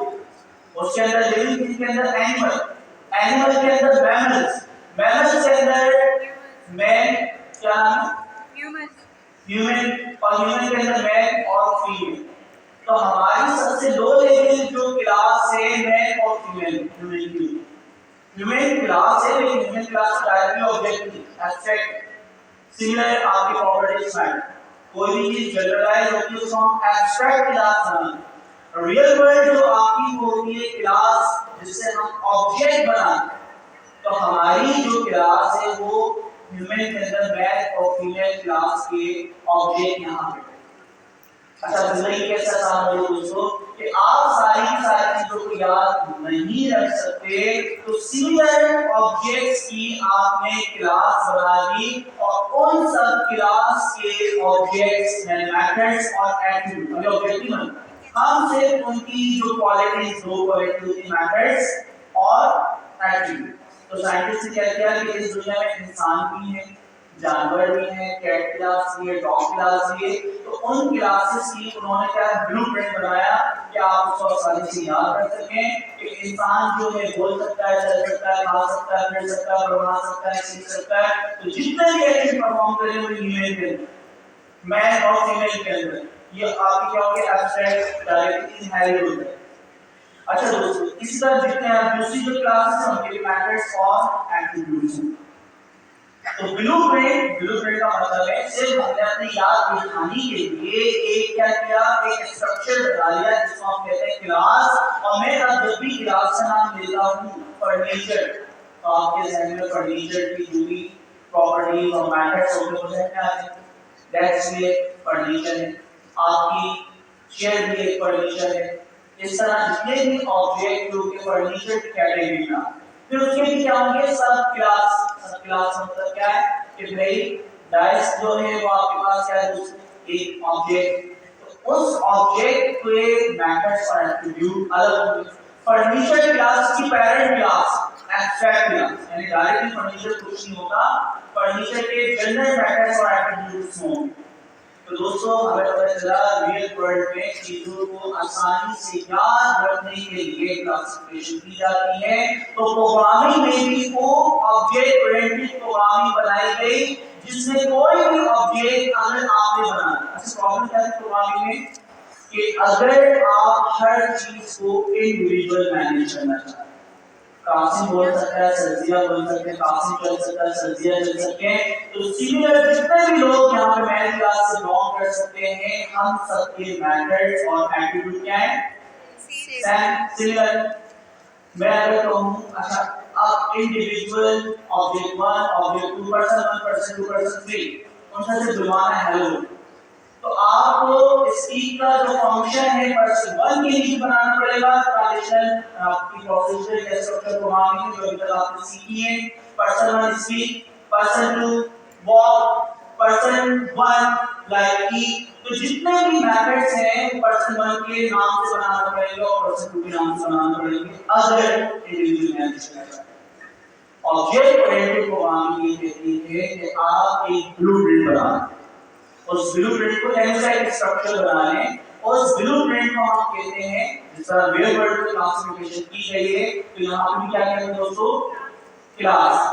ठीक है, तो अब हम कोई भी प्रोग्रामिंग करेंगे, स्टूडेंट, टीचर, विजिटर, आपके इस तरह एडमिन और बेतहाशा डेटाबेस मैनेजमेंट वाला जो आपका मैनेजर है, तो आपके सॉफ्टवेयर के अंदर जितने भी एंटिटीज आने वाली हैं उनका क्या बनाएंगे, ऑब्जेक्ट्स, और हर ऑब्जेक्ट को पर्टिकुलर राइट्स दी है, उसके अपने मेथड्स और दूसरी चीज क्या होगी, एट्रीब्यूट। तो आप रियल वर्ल्ड में जिस तरह चीजों को मैनेज करते हैं इसी तरह प्रोग्रामिंग में मैनेज करने का, तो प्रोग्रामिंग में हम मैनेज करेंगे और क्या बनाएंगे, मेथड्स और एट्रीब्यूट्स।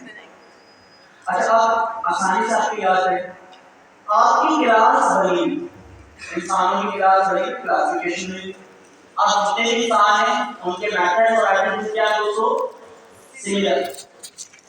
हम किसी भी क्लास से जब कोई ऑब्जेक्ट बनाते तो हमारे पास सबसे लास्ट में एक मेथड या फंक्शन होता है जिसे कहते हैं कंस्ट्रक्टर। तो जब भी कोई ऑब्जेक्ट बनाया जाता है एक कंस्ट्रक्टर फंक्शन कॉल होता है। इसको मैं बहुत आसानी से याद रखने के लिए बता रहा हूँ, वरना मुझे भी याद नहीं रहेगा। इंसान, हमें तो एक इंसान उसकी मेथड, लेकिन वो इंसान कौन, तो इंसान अलग अलग तरीके से पैदा करते हैं। तो आपको पैदा होने का जो फंक्शन है, मेथड है, आप जैसे ही इस दुनिया में आ रहे हैं तो आपका एक अपना मेथड कॉल होगा, उसका नाम है कंस्ट्रक्टर। आप कंस्ट्रक्ट हो, ठीक है। तो जब भी उस क्लास का आपका कोई नया ऑब्जेक्ट बनता है तो यहाँ पे आपको याद रखें पैदा होने का फंक्शन क्या है, कंस्ट्रक्टर। इसी तरह जब आप मरने कोई भी ऑब्जेक्ट डिलीट किया जाता है तो वो क्या होता है? डिस्ट्रक्टर। ठीक है, तो कंस्ट्रक्टर पैदा होना और उस ऑब्जेक्ट को अगर डिलीट किया जाए, डिलीट का फंक्शन डिलीट और उसके बाद किसी ऑब्जेक्ट का नाम को डिलीट हो जाए। तो जब भी आप डिलीट करते हैं प्रोग्रामिंग की दुनिया से कोई भी रियल वर्ड से, तो मरने का जो आपका मेथड है वो कौन सा है? डिस्ट्रक्टर, ऑब्जेक्ट डिलीट की form.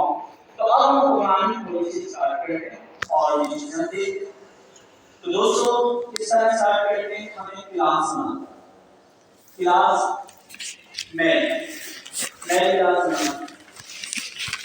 Okay, count your problem clues, column, and find that पुराने जो पाइथन में आपके पास 2.5 या 2.7 उसके अंदर कॉलम नहीं आता, आपको क्लास नाम में कॉलम आता।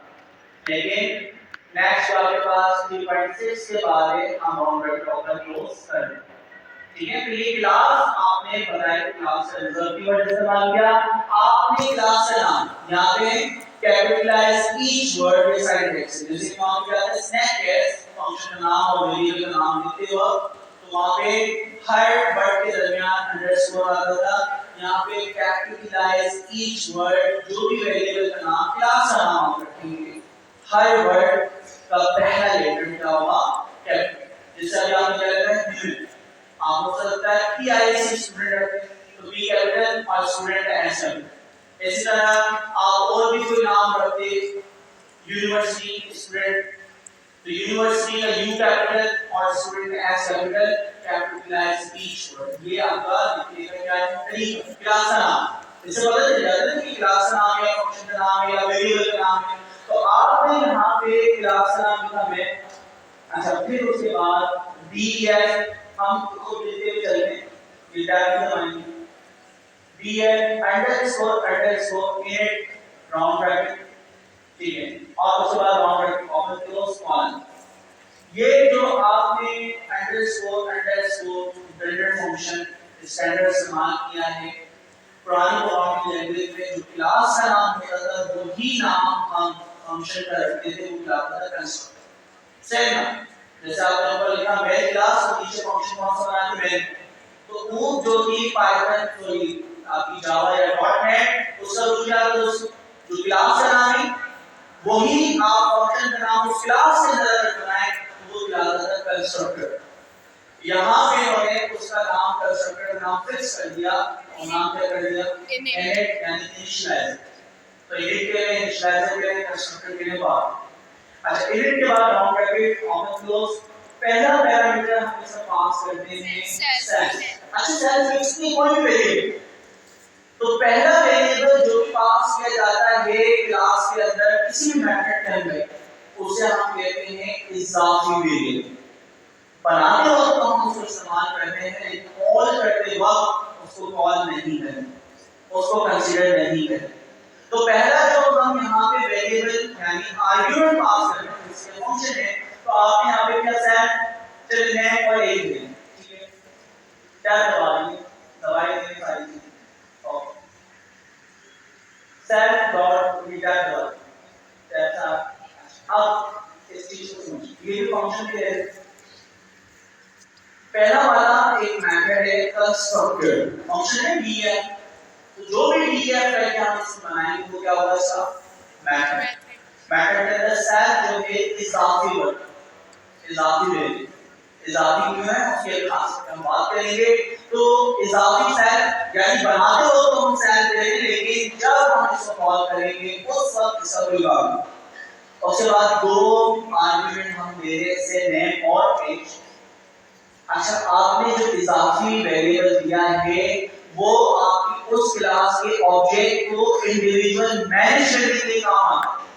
जब इसका रियल वर्ल्ड ऑब्जेक्ट बनेगा, जो क्लास होती है, तो सेल का जो पहला इजाफी रिजर्व वर्ड जो हम देते हैं वो सेल दिस कुछ भी हो सकता है पाइथन की दुनिया में, क्योंकि दूसरी प्रोग्रामिंग लैंग्वेज से फिक्स हो। तो आप सेल को कंसीडर करें, ये क्या है? इजाफी वर्ड, इजाफी पैरामीटर। इस इजाफी पैरामीटर की बदौलत ही आपकी इस क्लास के जितने भी ऑब्जेक्ट बनाएंगे वो इंडिविजुअल मैनेज होंगे। इंडिविजुअल का मतलब क्या है, कासिम का एक ऑब्जेक्ट बनाएंगे, सरजिया का एक ऑब्जेक्ट बनाएंगे, अमीन का एक ऑब्जेक्ट बनाएंगे, हमजा का एक ऑब्जेक्ट बनाएंगे। तो 3 या 4 ऑब्जेक्ट अलग अलग बने हैं।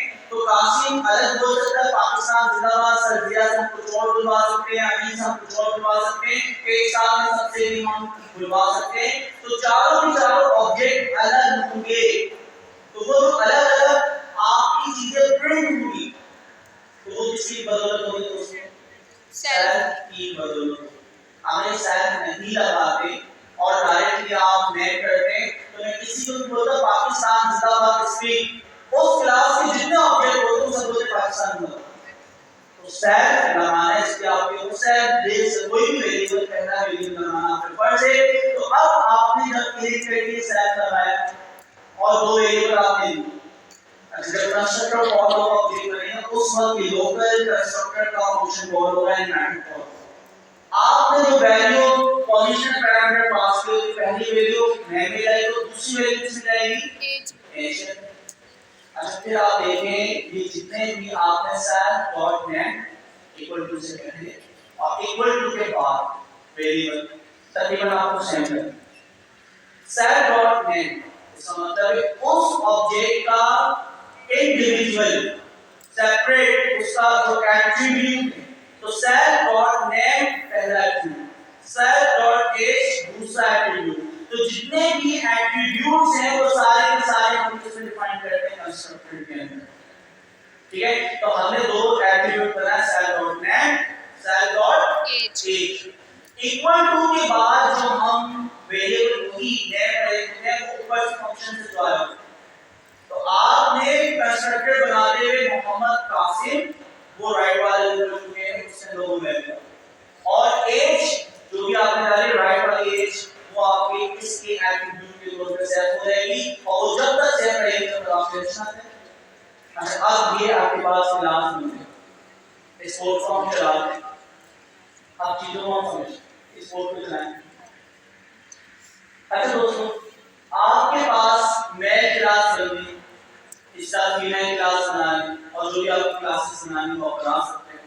तो हमारे पास एक मैथ क्लास बन चुकी है जिससे 2 एट्रीब्यूट होंगे रहते, नाम और एज, और वो बोल सकता है बस।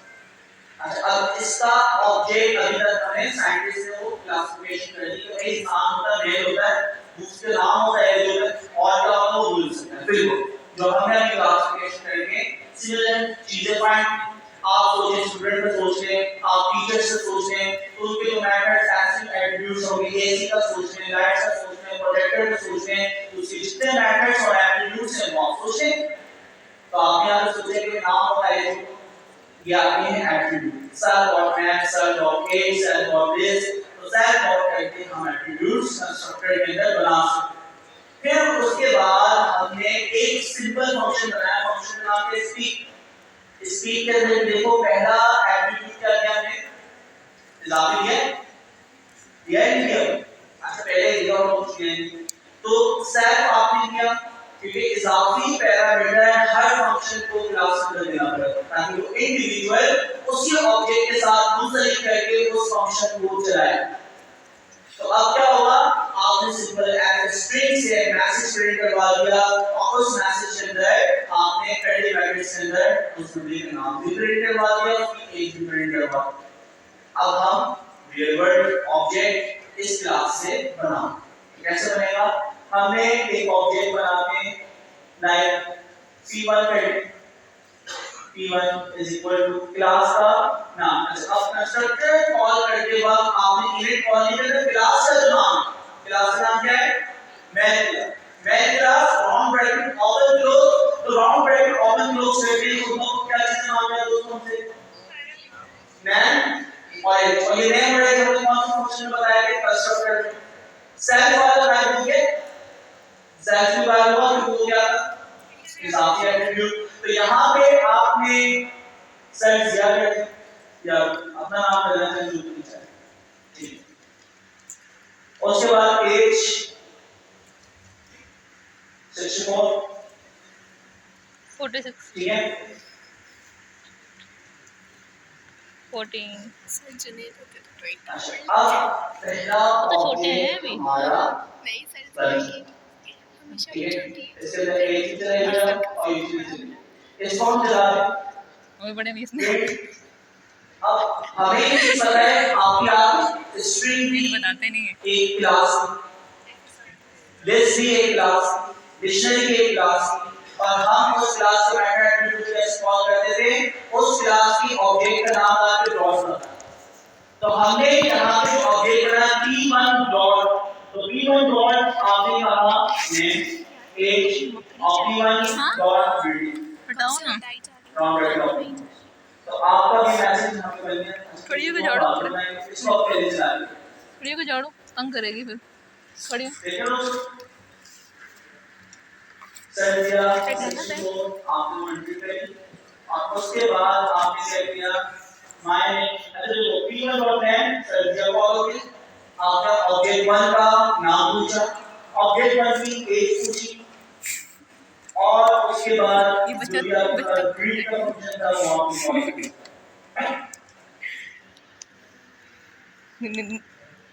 तुम्हें मैंने स्टिकर भेजा व्हाट्सएप पे। मेरा नेट चल रहा होगा। इसी तरह हम अपना ये ऑब्जेक्ट बनाने हैं p2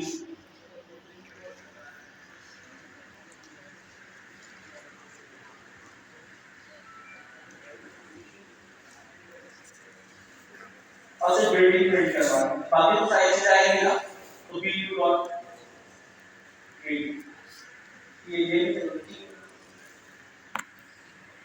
मुझे बहस हो गया चैन से काम अच्छा दोस्तों P1 साहबा का शुरू हो एक गया। इंडिविजुअल बिल्कुल सेपरेट जैसे कि इंसान नहीं लेबर दिख में रही। ऑब्जेक्ट होते हैं तो सर्जिया एक अलग ऑब्जेक्ट है, अमीन एक अलग ऑब्जेक्ट है, कासिम एक अलग ऑब्जेक्ट है, हमजा एक अलग ऑब्जेक्ट है।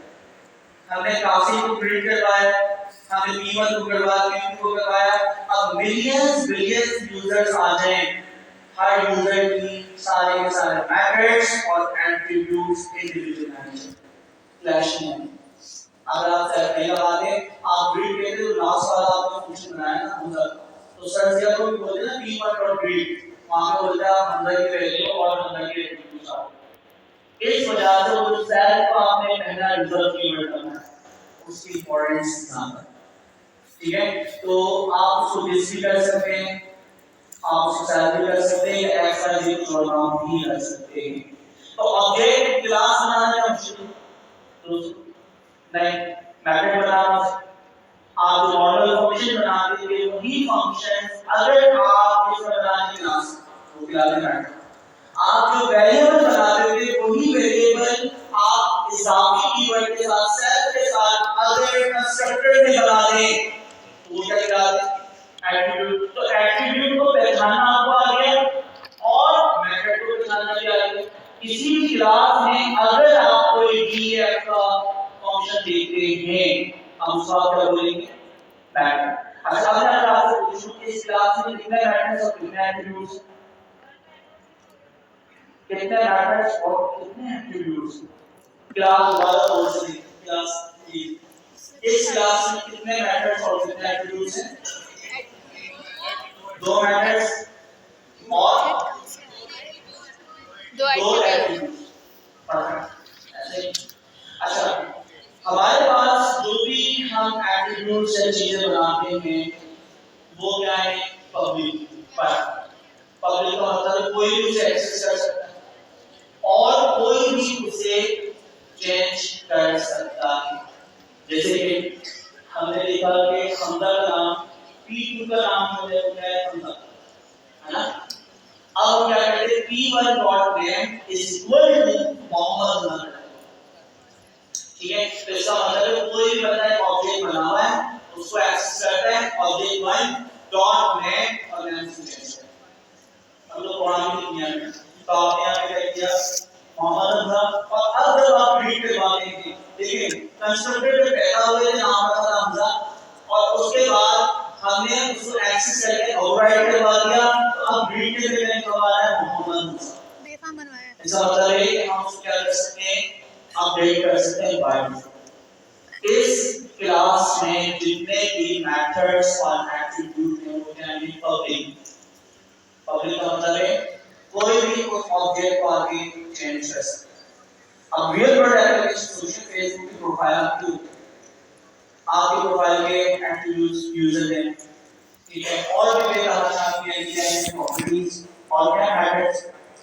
कोई भी दूसरा पब्लिकली आपकी प्रोफाइल एक्सेस करता है .net और आपका नाम इतना प्यारा होता कि आप सोच रहे थे यार दूसरी चीज, ठीक है। तो अब अगर पब्लिक प्रोफाइल या पब्लिक एक्सेस आप अपनी डेटा का या एट्रीब्यूट्स का लोगों को दे दे तो प्रॉब्लम क्या है कि इंसान तो फिर कुछ ना करते तो हम एक्सेस तो ही ले सकते। अच्छा, फिर हमारे पास ऑब्जेक्ट पॉइंट क्लास बनाना, क्लास का ऑब्जेक्ट बनाना और क्लास से जैसे दो चीजें होती हैं मेथड्स और एडिशन। हमारे पास ऑब्जेक्ट ओरिएंटेड के चार अरकान हैं। जैसे शाम के चार अरकान सतून है, इसी तरह ओ के दिन शाम के पांच अरकान, ठीक है। तो दिन शाम के पांच अरकान, इसी तरह आपके ओ के ऑब्जेक्ट ओरिएंटेड प्रोग्रामिंग के चार पिलर्स, चार सतून, चार अरकान, ठीक है। तो जब आप मुसलमान हैं और अपने अरकान याद रखते हैं तो आप अगर प्रोग्रामिंग की दुनिया में को पार करना चाह रहे हैं तो इसके चार अरकान सतून पिलर्स आपको याद होना चाहिए। वो चार अरकान क्या है? पहली चीज है आपकी इनहेरिटेंस। इनहेरिटेंस का मतलब होता है विरासत।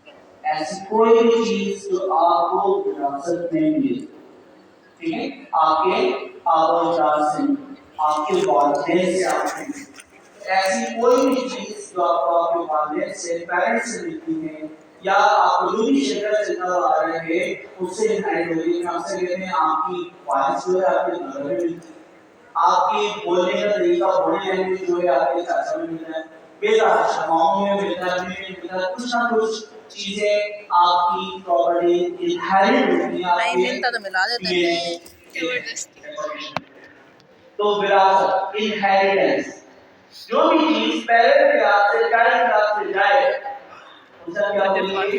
इनहेरिटेंस विरासत। दूसरा होता है पॉलीमॉर्फिज्म। पॉलीमॉर्फिज्म का मतलब इसमें ओवरराइडिंग, ओवरलोडिंग और ओवरराइडिंग ओवरलोडिंग का मतलब सेम क्लास में वही फंक्शन एक से ज्यादा बिहेवियर परफॉर्म, जैसे कि एक एग्जांपल में सबका फंक्शन एक पैरामीटर डाले तो भी सम करो, दो पैरामीटर डाले तो भी सम करना है, तो वो मल्टीपल बिहेवियर परफॉर्म कर रहा है। सिंपल आपका एक फंक्शन एक सेम क्लास उसको हम कहते हैं ओवरलोडिंग।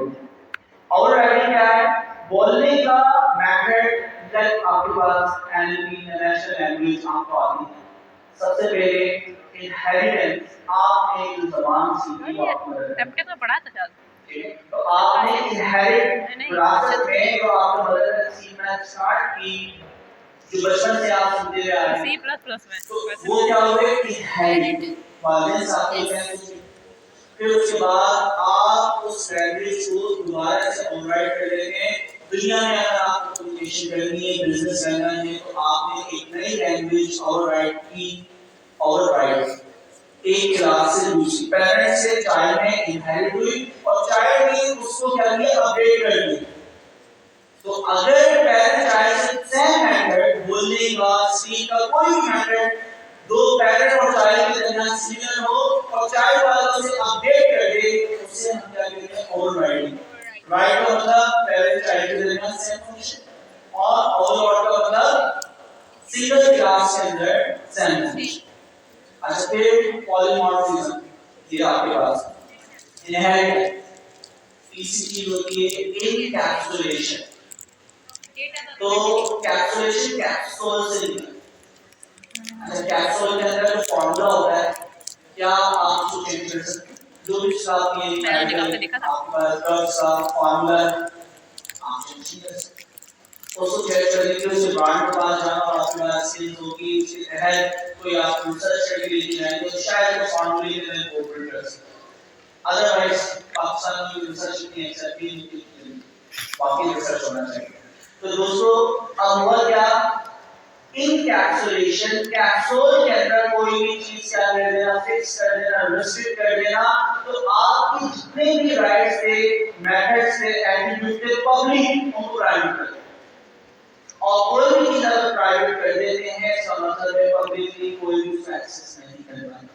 उसके लिए मेथड्स और एट्रीब्यूट्स होंगे, उसके तहत ही आप उसको चेंज कर सकते हैं, बाकायदा लॉगिन होके सारी रिसर्च करके सारे प्रोसीजर से गुजर के तो ही आप चेंज कर सकते हो। अदरवाइज आपका यूजर नेम पासवर्ड तो कोई भी चेंज कर सकता है नहीं। तो आपका यूजर नेम पासवर्ड चेंज करने वाला जो काम वो इनकैप्सुलेट हुआ है कि आप पहले लॉगिन होके ओटीपी आएगा, ईमेल पर ओटीपी आएगा, उसके बाद ही चेंज हो सकता है, इसके अलावा कोई और तरीका नहीं। ये कहलाता है इनकैप्सुलेशन। आखिरी जो पिलर है वो है एब्स्ट्रैक्शन, एब्स्ट्रैक्ट क्लास। एब्स्ट्रैक्ट का मतलब क्या है? ऐसी क्लास जो कि जनरल क्लास होती है, रियल वर्ल्ड में उसका कोई ऑब्जेक्ट नहीं होगा, या दूसरे वर्ड में बोलूंगा कि उसका डायरेक्टली ऑब्जेक्ट आपको नहीं दिखेगा। हम कहते हैं एनिमल क्लास, हम सब एनिमल क्लास से बिलोंग करते हैं, सांस भी लेते हैं, हरकत भी करते हैं, जनरल प्रॉपर्टीज। एनिमल क्लास से जो भी ऑब्जेक्ट बिलोंग करेगा, चाहे उसका कैट हो, डॉग हो, एलिफेंट हो, लायन हो, लेपर्ड हो, तो कोई भी ऑब्जेक्ट जो कि एनिमल क्लास से बिलोंग करेगा उसकी दो प्रॉपर्टी तो सिमिलर हो। पहली वो क्या है? ऑक्सीजन भी लेता है, सांस लेता है, दूसरा वो हरकत करता है। और इसके अलावा भी आपकी कुछ जनरल प्रॉपर्टीज होंगी। तो मुझे बताएं क्या डायरेक्टली आपने आज तक एनिमल क्लास का ऑब्जेक्ट से दो प्रॉपर्टीज नहीं, एब्स्ट्रैक्ट है या ये जनरल प्रॉपर्टी है। एनिमल क्लास के अंदर आप देखेंगे लेपर्ड क्लास जो कि आपकी क्या होगी? Specialised class. तो आपकी एनिमल क्लास की जितने भी मैटर एट्रीब्यूट्स हैं वो किसमें आ जाएंगे? किसमें आएंगे दोस्तों? एब्स्ट्रैक्ट क्लास, चाइल्ड क्लास, ठीक है। तो आपकी ऐसी क्लास जिसका डायरेक्टली ऑब्जेक्ट नाम हो, उसको आप इनहेरिटेंस तो करवा सकते हो, लेकिन इसके रियल वर्ल्ड एग्जांपल मैंने दे दी animal class, human class. Human class का डायरेक्टली कोई ऑब्जेक्ट है? ह्यूमन क्लास का कोई आपकी मेल क्लास और फीमेल क्लास का है, उससे जो ड्राइव हो, उससे जो क्या होगा? हायरार्की में उसकी चाइल्ड। तो आपके ऐसी बहुत सारी आपकी हायरार्की आपकी बन रही है क्लासेस की, जनरल प्रॉपर्टीज जो कि एक क्लास में मिलते थे, उस क्लास को हम एब्स्ट्रैक्ट कर दें।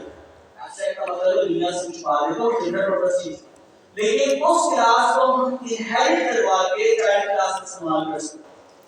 तो जब हम जनरलाइज्ड क्लास बनाते हैं, बहुत सारे ऐसे मेथड्स और एट्रीब्यूट्स होते हैं जो कि मुख्तलिफ ऑब्जेक्ट के लिए सिमिलर होते हैं। फॉर एग्जांपल मेल और फीमेल ह्यूमन क्लास अगर मैं बनाता हूं, मेल और फीमेल के बहुत सारे मेथड्स और एट्रीब्यूट्स हैं सिमिलर, ठीक है। तो उसको हमने ह्यूमन क्लास में ऐड कर दिया, बोलना, चलना, खाना, ठीक है, सुनना, ये सारे सिमिलर मेथड्स।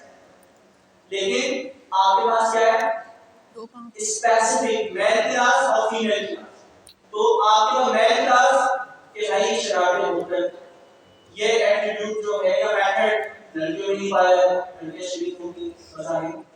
अच्छा, फिर उसके बाद फीमेल क्लास, तो फीमेल क्लास बहुत कम बोलती है, तो ये एट्रीब्यूट की जो खासियत है मेथड है वो क्या है? फीमेल क्लास के अंदर। तो मतलब ये है कि मेल और फीमेल क्लास के जितने मेथड सिमिलर हैं उसकी एब्स्ट्रैक्ट क्लास में, और जो आपके स्पेसिफिक आपके फंक्शंस हैं उनको क्या करो?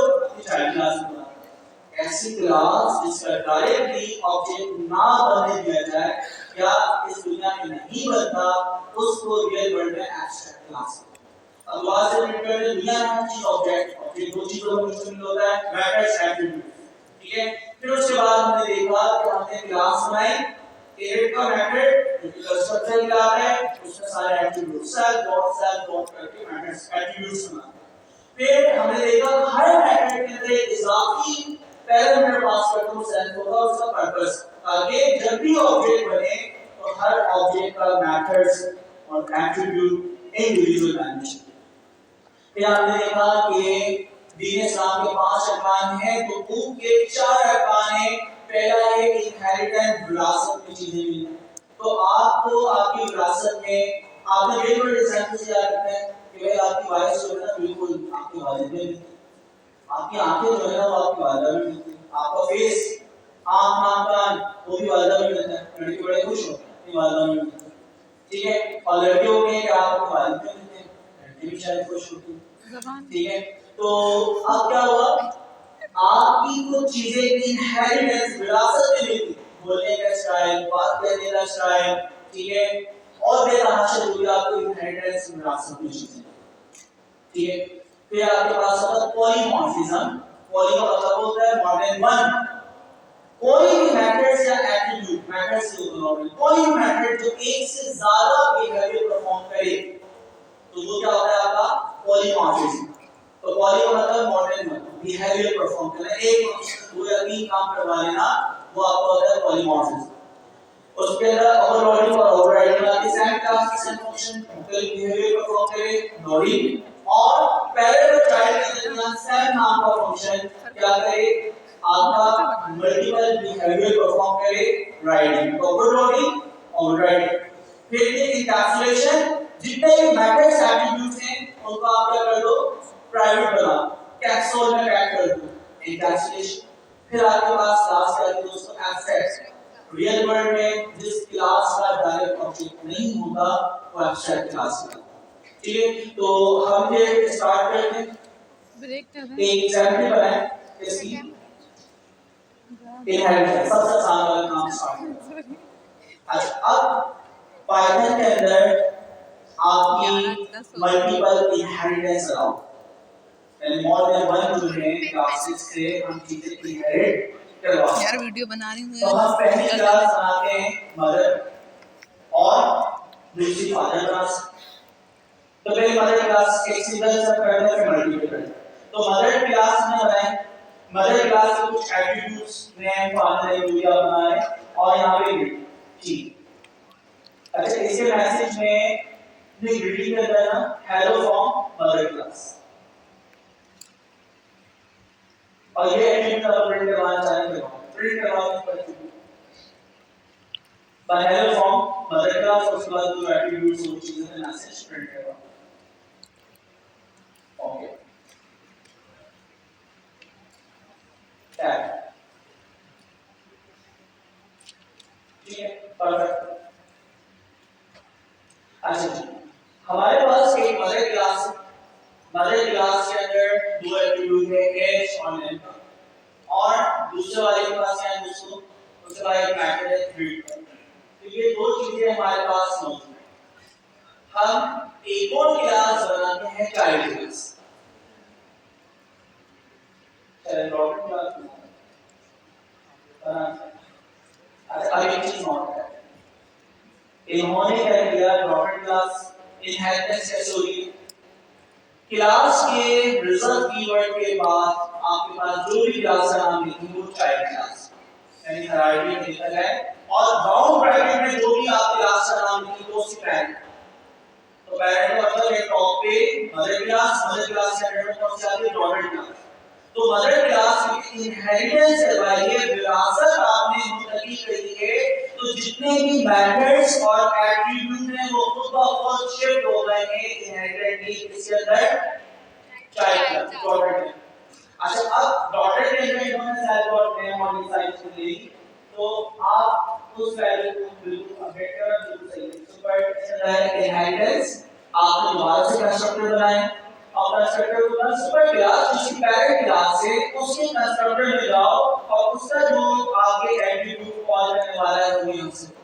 अच्छा, इसके अंदर एक और काम करें, एज के साथ साथ एजुकेशन भी डाल दें इसे कंस्ट्रक्टर में, एजुकेशन और सेल डॉट एजुकेशन,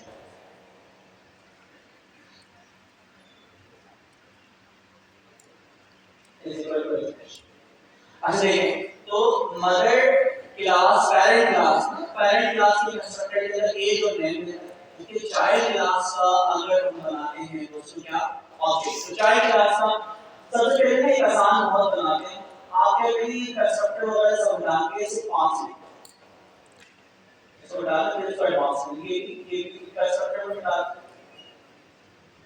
और यहां पे इसे पास में।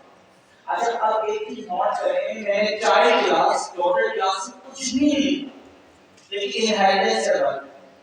इनहेरिटेंस की बदौलत आप अगर इस क्लास में कोई ऑब्जेक्ट बनाएं तो हम एक ऑब्जेक्ट बनाते हैं d1 ठीक है -25 ऑफ रीड इसी तरह। अच्छा देखो डॉटेड क्लास में ना नेम का एट्रीब्यूट है, ना एज का एट्रीब्यूट है, ना उसमें रीड का मैटर है, और हम बनाते वक्त उसके अंदर दोनों चीजें पास कर रहे हैं, वो कॉल भी हो रही है जब हम उसको चलाएं तो वो मैसेज वो उसके मैथड्स और एट्रीब्यूट भी मांग रहे हैं। तो ये क्या होगा, हमने तो कुछ सीखा ही। इनहेरिटेंस ये पावर थी कि आपके पेरेंट्स के पास जितनी भी चीजें मेथड्स एट्रीब्यूट्स वो इनहेरिटली आपके अंदर ट्रांसफर होंगे। ठीक है, इंसानों की जो भी खासियत थी आपकी जितनी भी यानी मेथड एट्रीब्यूट्स अल्लाह ताला ने मेल फीमेल इंसानों को दिए हैं वो इनहेरिटली आपके अंदर ट्रांसफर होंगे। ठीक है, तो आपने डॉटर क्लास और डॉटर क्लास जब बनाई, मदर क्लास से जब हमने एज अ पेरेंट क्लास बनाई, तो आपके पास जैसे हम कहते हैं ड्राइव क्लास और बेस क्लास। चाइल्ड क्लास को हम ड्राइव क्लास बोलते हैं और पेरेंट क्लास को हम बेस क्लास बोलते हैं। बेस मतलब इसे बेस है। अच्छा इनहेरिटेंस से वाली तो सारी मेथड्स और एट्रीब्यूट इसे अब हम आगे थोड़ा सा और जाते हैं। ऑब्जेक्ट बनता है ठीक है। अब जनरेटिव टाइप ऑफ कहते हैं कि मदर और फादर की आप क्या बनाएं क्लास बनाएं और उससे एक चाइल्ड की क्लास बनाएं, उसी को एग्जांपल जनरेट करें। क्रिएट मदर फादर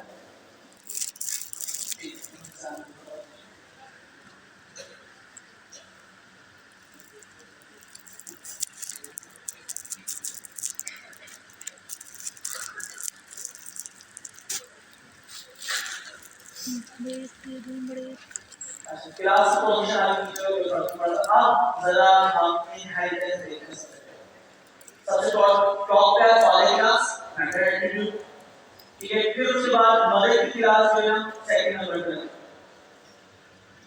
मदर की क्लास की पोजीशन सेकंड नंबर पर ठीक है। मदर की क्लास है। अच्छा देखो एट्रीब्यूट्स क्या है वो जरा ऊपर से आगे, मदर के पास भी एज और क्या है नेम, फादर के पास भी नेम और एज। अच्छा अब इसके अंदर हम कोई चीज ऐसी चेक करें like icon by default self और मदर के अंदर डाल दें सेल्फ और आइकन नहीं मैं बना सेल्फ और आइकन नीचे नहीं नीचे है सिर्फ एट्रीब्यूट है उसको और डायरेक्ट उस वैल्यू की बात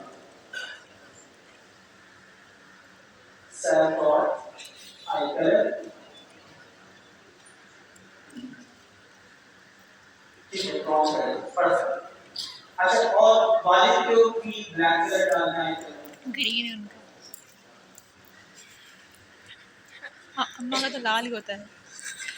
ठीक है, तो फादर का ब्लैक आइकन और मदर का ब्राउन आइकन ठीक है। अब नीचे आते हैं मैसेज करना चाइल्ड, अब देखो inheritance section child comma father comma mother, तो उन दोनों के मैटर एट्रीब्यूट्स आ गए। इसके अंदर क्या करेंगे एक और चीज करें, अब आपकी मर्जी मैसेज करना है इस्तेमाल करना चाहें तो आपका मदर क्लास से कंस्ट्रक्टेड और दूसरे का दोस्तों फादर क्लास से कंस्ट्रक्टर उससे दोनों एट्रीब्यूट से ठीक है। तो उसका एट्रीब्यूट खुद बता रहा हूं आई कलर ऑफ आपकी ओके। यहाँ पे आगे से करें सेल डॉट यहाँ पे आप कर सकते हैं सेल डॉट ग्रीट किया हुआ है तो दोनों के यूज कर सकते हैं ग्रीट के मैसेज के अंदर ही। अच्छा यहाँ पे आप ग्रीट के मैसेज में आपकी मर्जी है कि इनहेरिटेंस किसको उठाना चाहते हैं ठीक है। आप चाहे तो ओवरराइट करवा दें तो हमने यहाँ पे आइकन सेल डॉट आइकन भी नाम हो सकता है ऐसे नाम सही है। हमने यहाँ पे चाइल्ड का आइकन नहीं तो अब जब इनहेरिटेंस हुई मदर फादर तो अब किसकी आंखों का कलर उसने इनहेरिट इसका पोजीशन मैटर करती है। तो हम पहले प्रिंट करवा दें देखेंगे किसकी पोजीशन की आई कलर यहाँ पे आता है तो इसको हम रन करवा दें आई कलर का फ्रॉम। अच्छा अब वो जो हमने इनहेरिटेंस चलाई वो देखो। इनहेरिटेंस में सबसे पहले पोजीशन फादर, दूसरी पोजीशन मदर और बॉर्न कलर मदर आएंगे। तो इनहेरिटेंस में क्या होता है, आपने जब नीचे कंस्ट्रक्टर बनाते वक्त सबसे पहले किसको किया, फादर का कंस्ट्रक्टर से मदर। तो अगर इसकी पोजीशन आप ऊपर नीचे कर दें, फादर को नीचे लिया है और मदर को ऊपर कर दें इसको, ठीक है। अब चेक कर लें कहाँ किया कहाँ है तब ऑलराइट हो गया। तो पोजीशन मैटर करती है, जो पोजीशन के ऊपर आप पहले कंस्ट्रक्टर के एट्रिब्यूट्स लेंगे वो ही एट्रिब्यूट्स आएंगे। तो पहले एक कोई मुश्किल काम नहीं है, आपने एक नई क्लास बनानी है, उस क्लास के अंदर जो भी नॉन ब्रैकेट के अंदर क्लास के नाम लिखेंगे वो पेरेंट क्लास होता है, और पेरेंट क्लास के जितने भी मेथड्स और एट्रिब्यूट्स होते हैं वो चाइल्ड क्लास में खुद ब खुद इनहेरिट होते हैं। आप कुछ कहना चाहते हैं?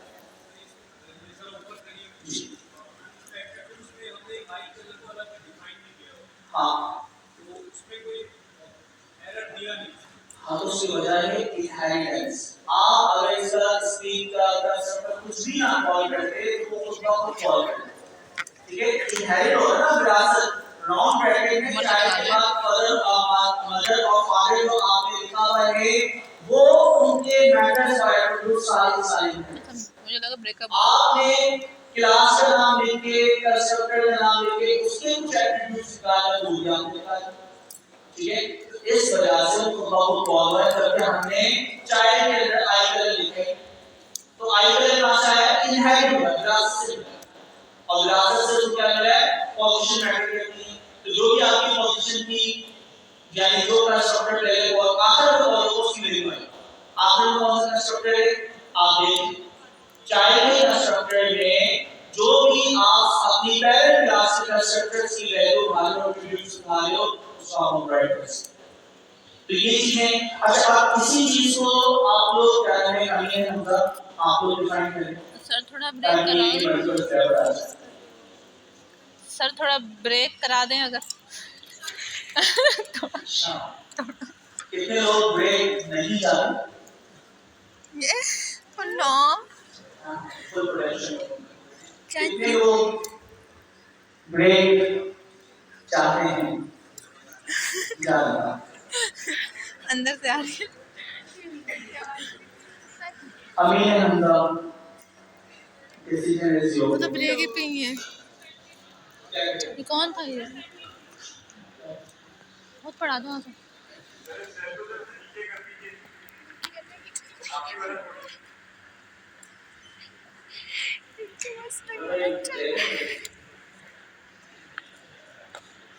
अब मेरे ख्याल में ये जो डिवाइस का तो बैठे हुए आप यार, आज आप लोग की आखिरी क्लास मैं बात करूं किसी से इश्क किया जाए नहीं पता भाई। उससे आखिरी क्लास आप लोग ब्रेक के बाद नहीं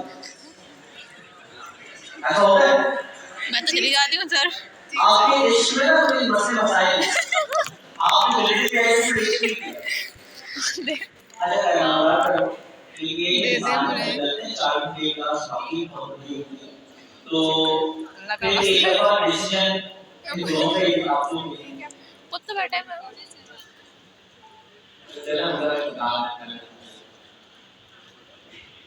आप 10 मिनट का डेट शर्मा शर्मा के हैं 10 मिनट बाद हमको 11:30 हैं सर बोलेंगे दे दीजिए घूम के आ जाओ।